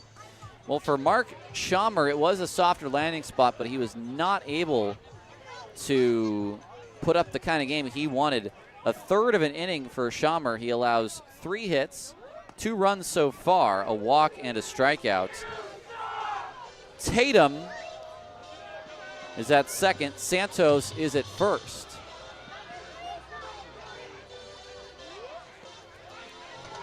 So the Ballers trail 11-5. They're down 6 now with the 2 runs in here in the 8th, which makes you feel a little bit better. But unless Cobb is hitting a 3-run home run here, I don't think the Ballers are yet in what you might call in-it territory. Need a few more base runners for that. Flaherty's first pitch of the 8th. Here it comes. Cobb takes a strike. Fastball on the outer half. It's 0-1. 2 hits for Tremaine Cobb today. He's 2 for 4. Both hits singles. He's also flied out twice.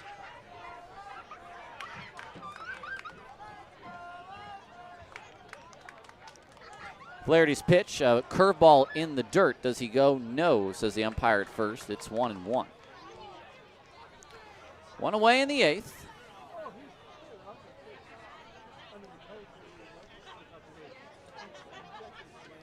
It's been a not exactly beautiful game by either side today. Pitch to Cobb, breaking ball is down low. 5 errors for both teams.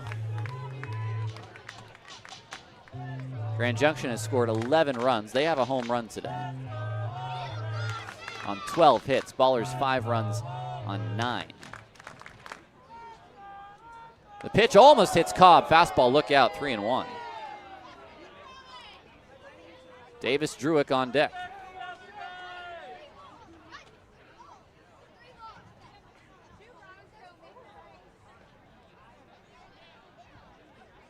Cobb ready. Flaherty's 3-1 is in the dirt. It's ball 4. All right. This is a thing now. This is officially a thing. Tatum at third, Santos at second, Cobb at first, and here's Davis Druick.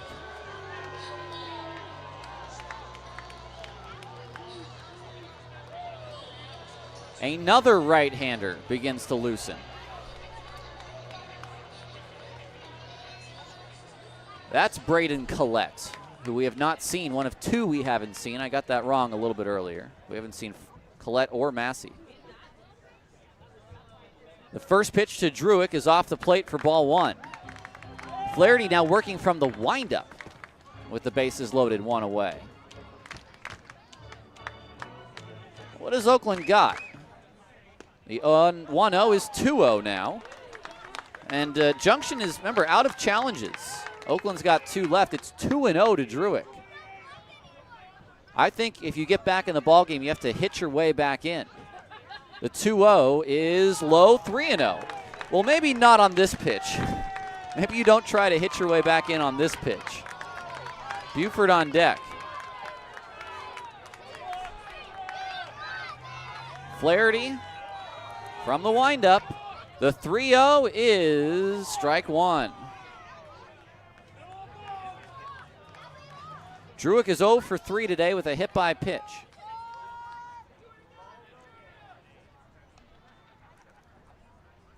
Flaherty to the plate, and Druick takes strike 2. He does not challenge.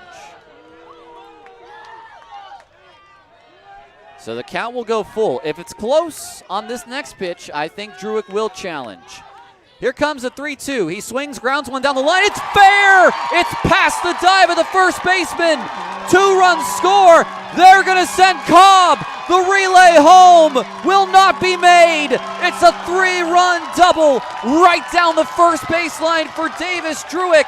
And we've got a ball game in the 8th.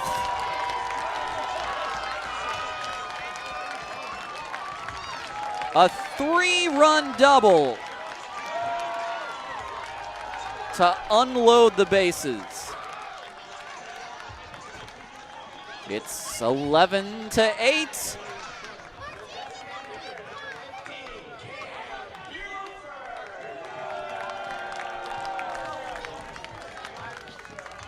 Buford at the plate.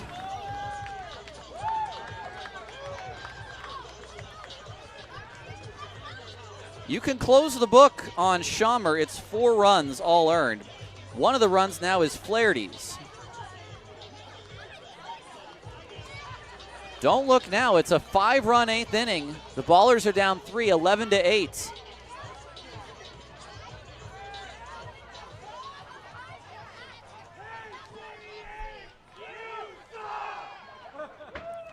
First pitch to Buford, the 8th batter of the inning. He takes a fastball down and away for ball 1. 12 pitches for Flaherty now. A walk to Cobb and then a 3-run double by Druick.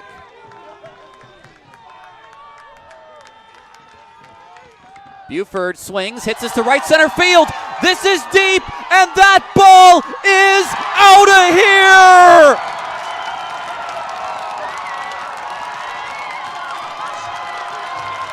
387 feet for his first professional home run. It's a 7-run inning, and the Ballers trail by 1, 11-10.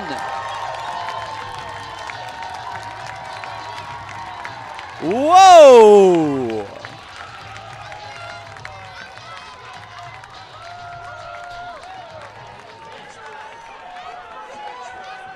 Christian Almanza, the next batter up. The Ballers bullpen now springs into action. And now Reese Miller gets working in the Jackalopes bullpen. And he is coming in now. He is going to try to get a 4-out save. Flaherty's night is done. 7 runs for Oakland in the 8th. 11-10. The Jackalopes lead. Their closer, their unhittable closer comes in. We'll take a break. More action in the 8th after this on 860 AM The Answer.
Well, Frank Gonzalez has just broken the glass. This is an emergency. The closer, Reese Miller, who has a save on the year, is coming in for a 4-out save here in the 8th. The Ballers have scored 7 in the inning. Almanza is the 9th man to bat. Cade Flaherty, who took over for Mark Schaummer, does not record an out, gives up 2 hits, 3 runs, a walk, and no strikeouts. He faces 3 batters, a walk, a 3-run double, a 2-run home run. That home run by Buford. And now the question is whether the Ballers can find a way to do anything against one of the best pitchers in the entire Pioneer League. Reese Miller probably has the best individual pitch in the Pioneer League, in that slider, and he'll face Christian Almanza. Miller is the 3rd different pitcher that the Jackalopes have used in the 8th. 7 pitchers overall for Grand Junction today. Miller pitched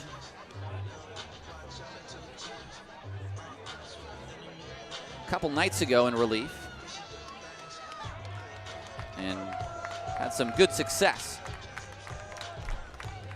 Almanza against Miller. This is going to be a good matchup. There's still just one out in this 8th inning. The first pitch to Almanza from Miller on its way, and it is a fastball high. No, excuse me, a strike called for ball 1, or for strike 1. Let's get that right. It's 0-1.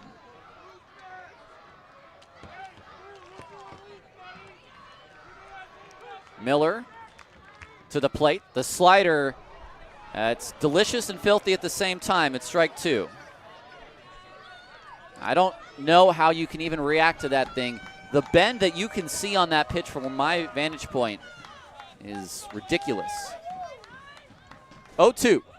Swung on, hit to center field. The center fielder comes in, and Rose plays the catch for out number 2.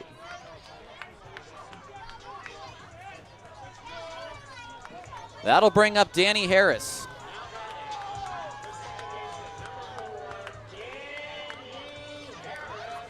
Harris led the inning off with an infield single.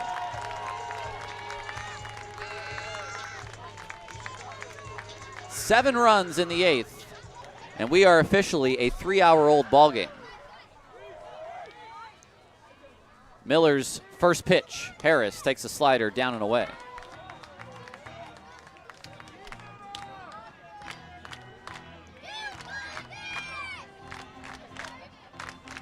It might be Carson Lambert up in the bullpen for Oakland.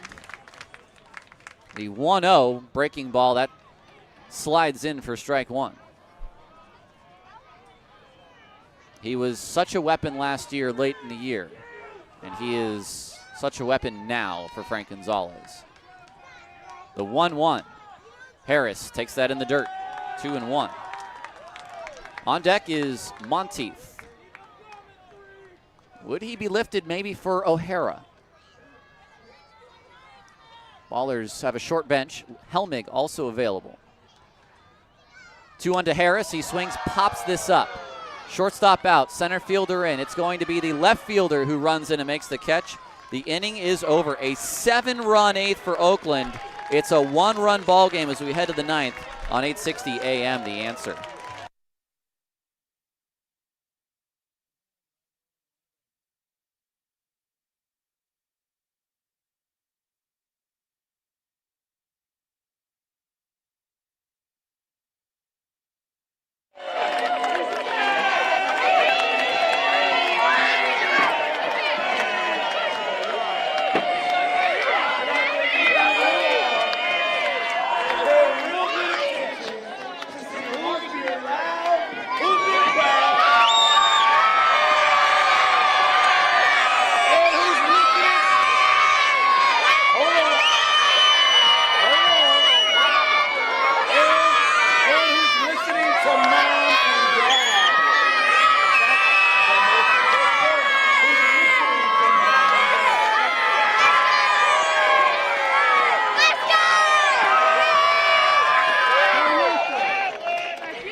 Our Ballers fan of the game.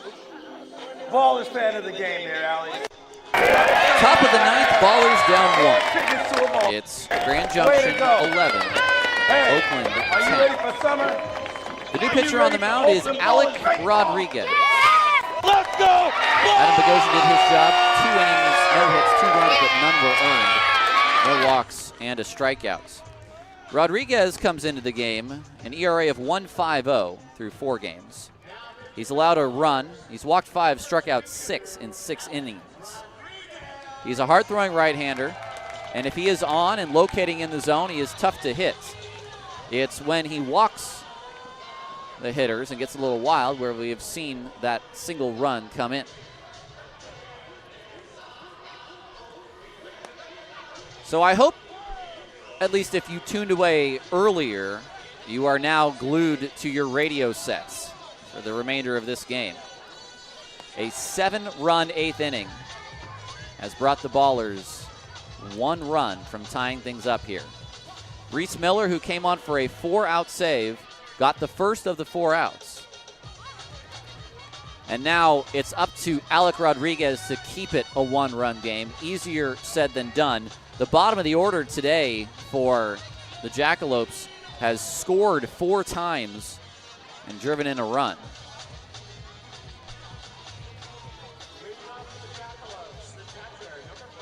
Here's Maynard. He's 0 for 2, but he's been on base 4 times and scored 2 runs.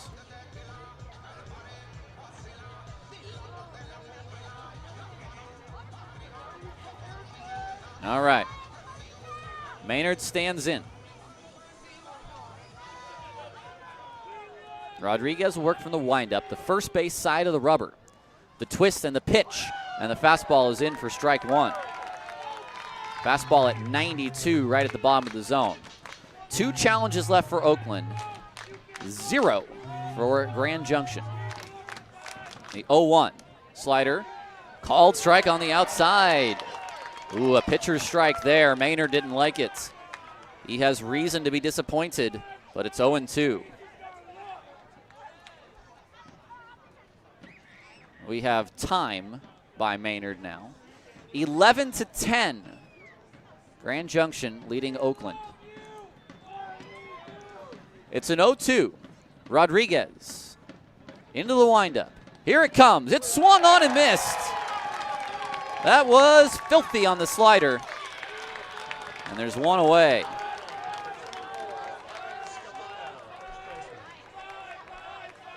Now Scavato. Scavato pinch hit in the 6th.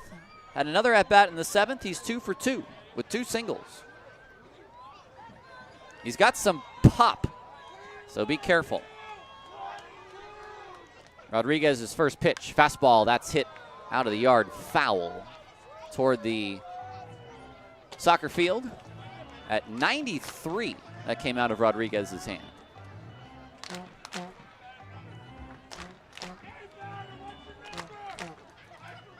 Rodriguez into the windup. The 0-1 is high.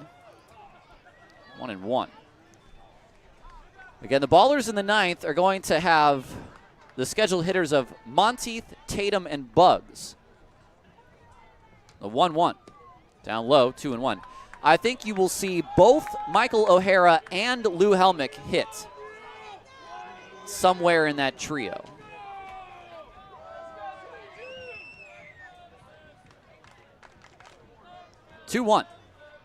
Rodriguez throws, and again, a foul ball off the bat of Scavato. Again at 93. He challenged him that time. 2-2. Maybe it's time to bury a slider like he did on Maynard. Scavato will take his timeout. Almost have to turn the lights on at Raimondi. This game is getting into shadow territory right now. Twilight hours. 2-2. Strike 3 called on the outside. A perfect pitch. 2 away.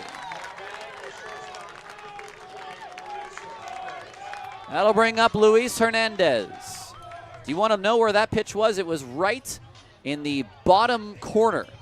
If you want to look at the 9 different squares of a strike zone, dead middle of that bottom right corner. Now a pinch hitter, it's going to be Jean-Well Ponce. Ponce had a home run yesterday.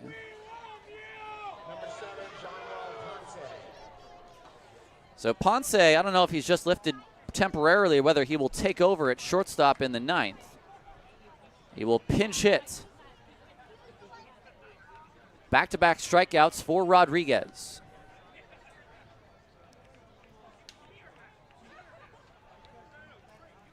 His opening toss to Ponce. Fastball hit into center field. That's a base hit. And it's a 2-out single for the pinch hitter.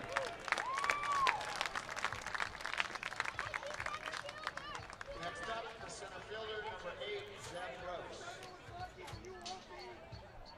So now Rodriguez will have to take on the top of the order. Zeb Rose has 3 hits today. Hernandez will re-enter for Ponce now at first.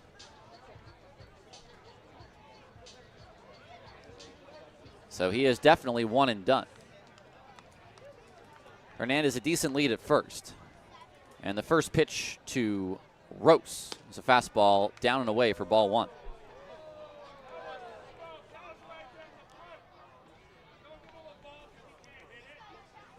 (11-10).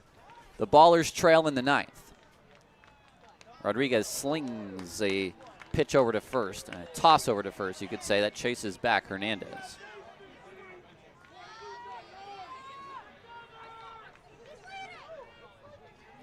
Next one to Rose. He swings, pops this up. This one will get out of play. Almanza chases over to give it a look. 1-1. Well, it's going to be a crazy end.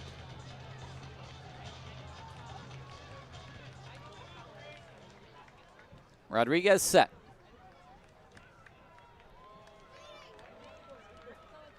The pitch, high, 2-1.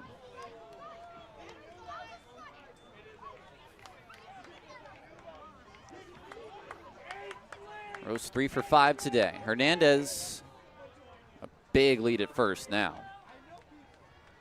The 2-1. Slider laced on the left field line, fair. And now Hernandez may have a shot at coming home. Monteith picks up the ball just now. Cobb to relay the throw in, and it is not in time. And Rose, his 4th hit, a huge 2-run double. Monteith had a little bit of trouble picking up that ball out of the corner. And what a huge hit for Zeb Rose. Now batting, the left fielder, number 22, Alex Pimentel. And that'll bring up Pimentel.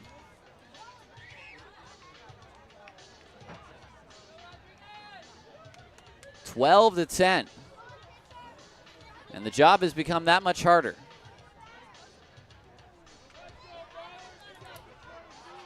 Pimentel, the left fielder, has walked, hit into a fielder's choice that he later scored on, stole the base, and has a sac fly RBI.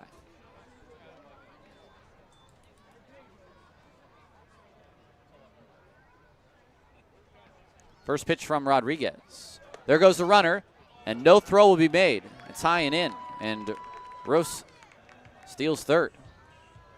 That's steal 8 on the season for him, 8 out of 9. Now Rodriguez can just focus on Pimentel at the plate. That's high, 2-0.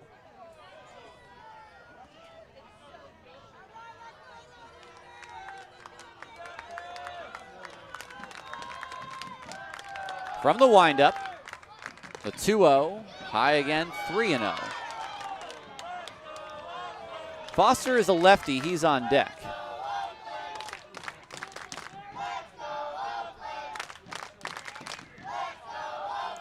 Rodriguez is 3-0. Pimentel takes a strike. Could not see him swinging there. But he may now.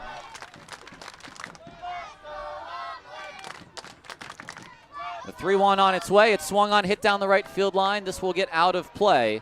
It goes to a full count. So Rodriguez, whatever his best stuff is, he's been up to 94 today on the fastball.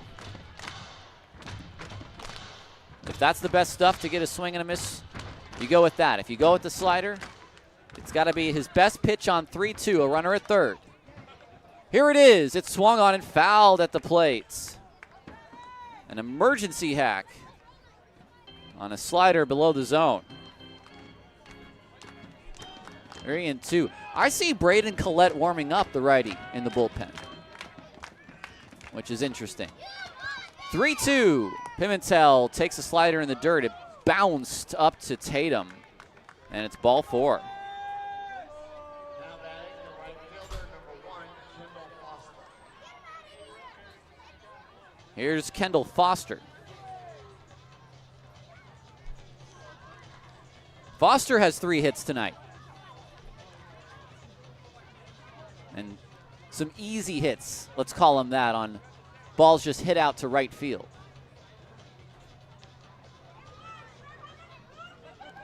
Again, the three available on the bench right now for Oakland are Lozano, O'Hara, and Helmick. Pitch to Foster, too high. The move to activate Paulson came at the expense of TTLE. We have a challenge from Oakland. And the ballers are wrong. The call is confirmed. It is a ball. Oakland has one challenge. Marcus TTLE was released yesterday to allow Ethan Paulson, my mistake, to come onto the roster.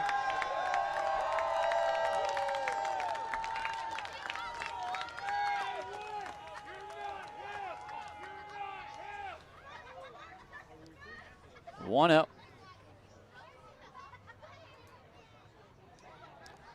Rodriguez throws, and it's high, 2-0. So Marcus TTLE, his time in Oakland ends batting .263, 2 home runs, 8 RBI. Walked 3 times, struck out 10 times. That's the lone grand slam of the Ballers year so far. Foster takes high, 3-0. Well, now Rodriguez is getting a touch wild.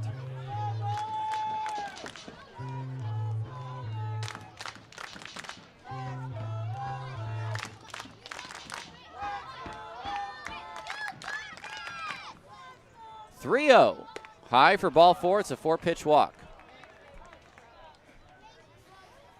And it'll be Fernandez. So the inning has gone strikeout, strikeout, then single, RBI, double, walk, walk, and Jim Dietrich wants a word.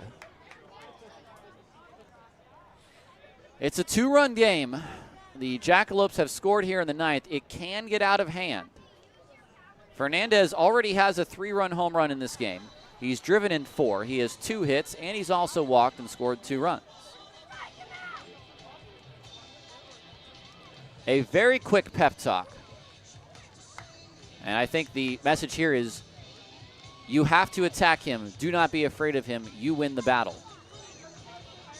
There's nowhere to put Fernandez.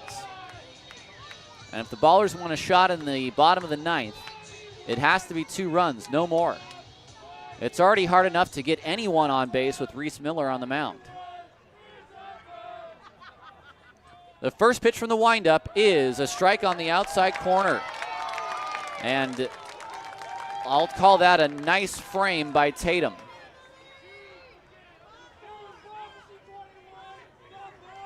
Oh-1. Fernandez swings and misses, and that was the good Rodriguez slider. Darting down and in, it's 0-2.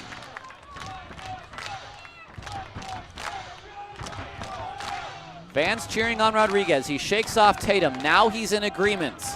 And from the windup, Rodriguez throws, and it is swung on and missed. The off-speed pitch will send this game, a 2-run ball game, to the bottom of the 9th. 2 to tie, 3 to go home on 860 AM The Answer.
It's a 2-run ball game in the bottom of the 9th. And I see both O'Hara and Helmick with bats ready to take licks against Reese Miller. How did we get here? For Oakland, it was a single run in the 2nd and the 3rd, a single run in the 5th, and then 7 in the 8th. For Grand Junction, they did all their dirty work in the middle innings. 1 in the first, 2 in the fourth, 1 in the fifth, 5 in the sixth, and 2 in the seventh. They've added 1 in the top of the ninth. Pat Monteith will not take his at-bat. It will be Lou Helmick. Number 28. So Helmick grabs a bat.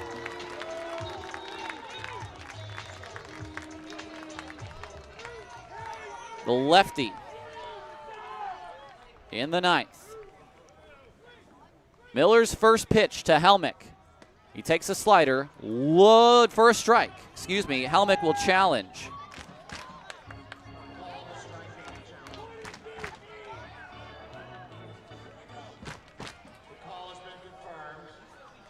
Everybody is out of challenges tonight. It's 0-1 to Helmick.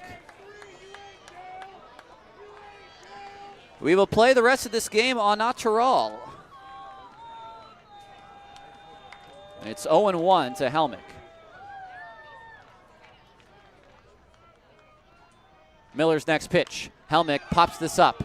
Is this playable? Fernandez over, and he will make the catch on the warning track near the dugouts of the Jackalopes, 1 away. Here comes O'Hara.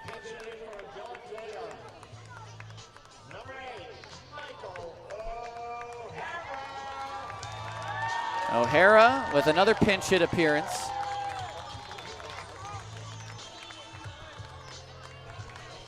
One out in the ninth.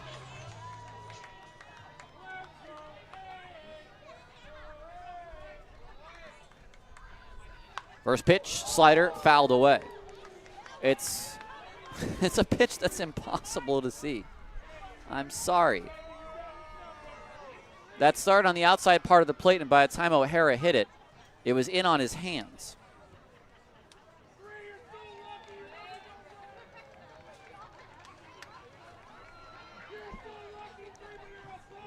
Miller's ready. The 0-1. Swung on, and again, fouled down the line, and again, a pitch that was way inside on O'Hara, but he has to protect because it looks like a strike for the first 56 feet.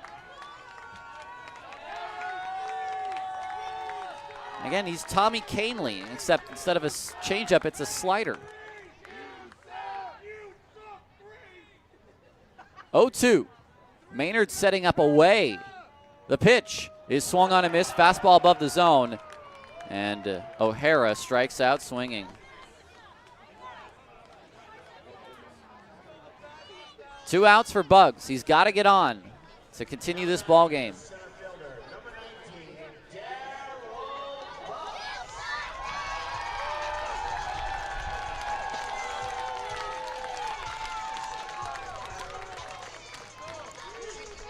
Bugs is 0 for 4.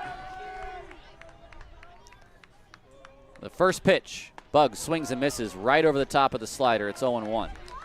The good news is we will see Grand Junction one more time this year and never have to worry about Reese Miller again.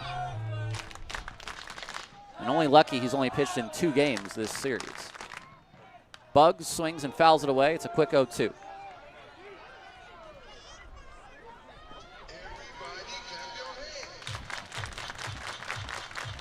This will be the longest game of the year for Oakland. 0-2.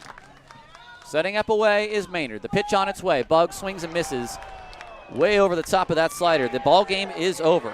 The Jackalopes win by the final score of 12-10. We'll take a break. We'll come back for our Ballers postgame show on 860 AM The Answer.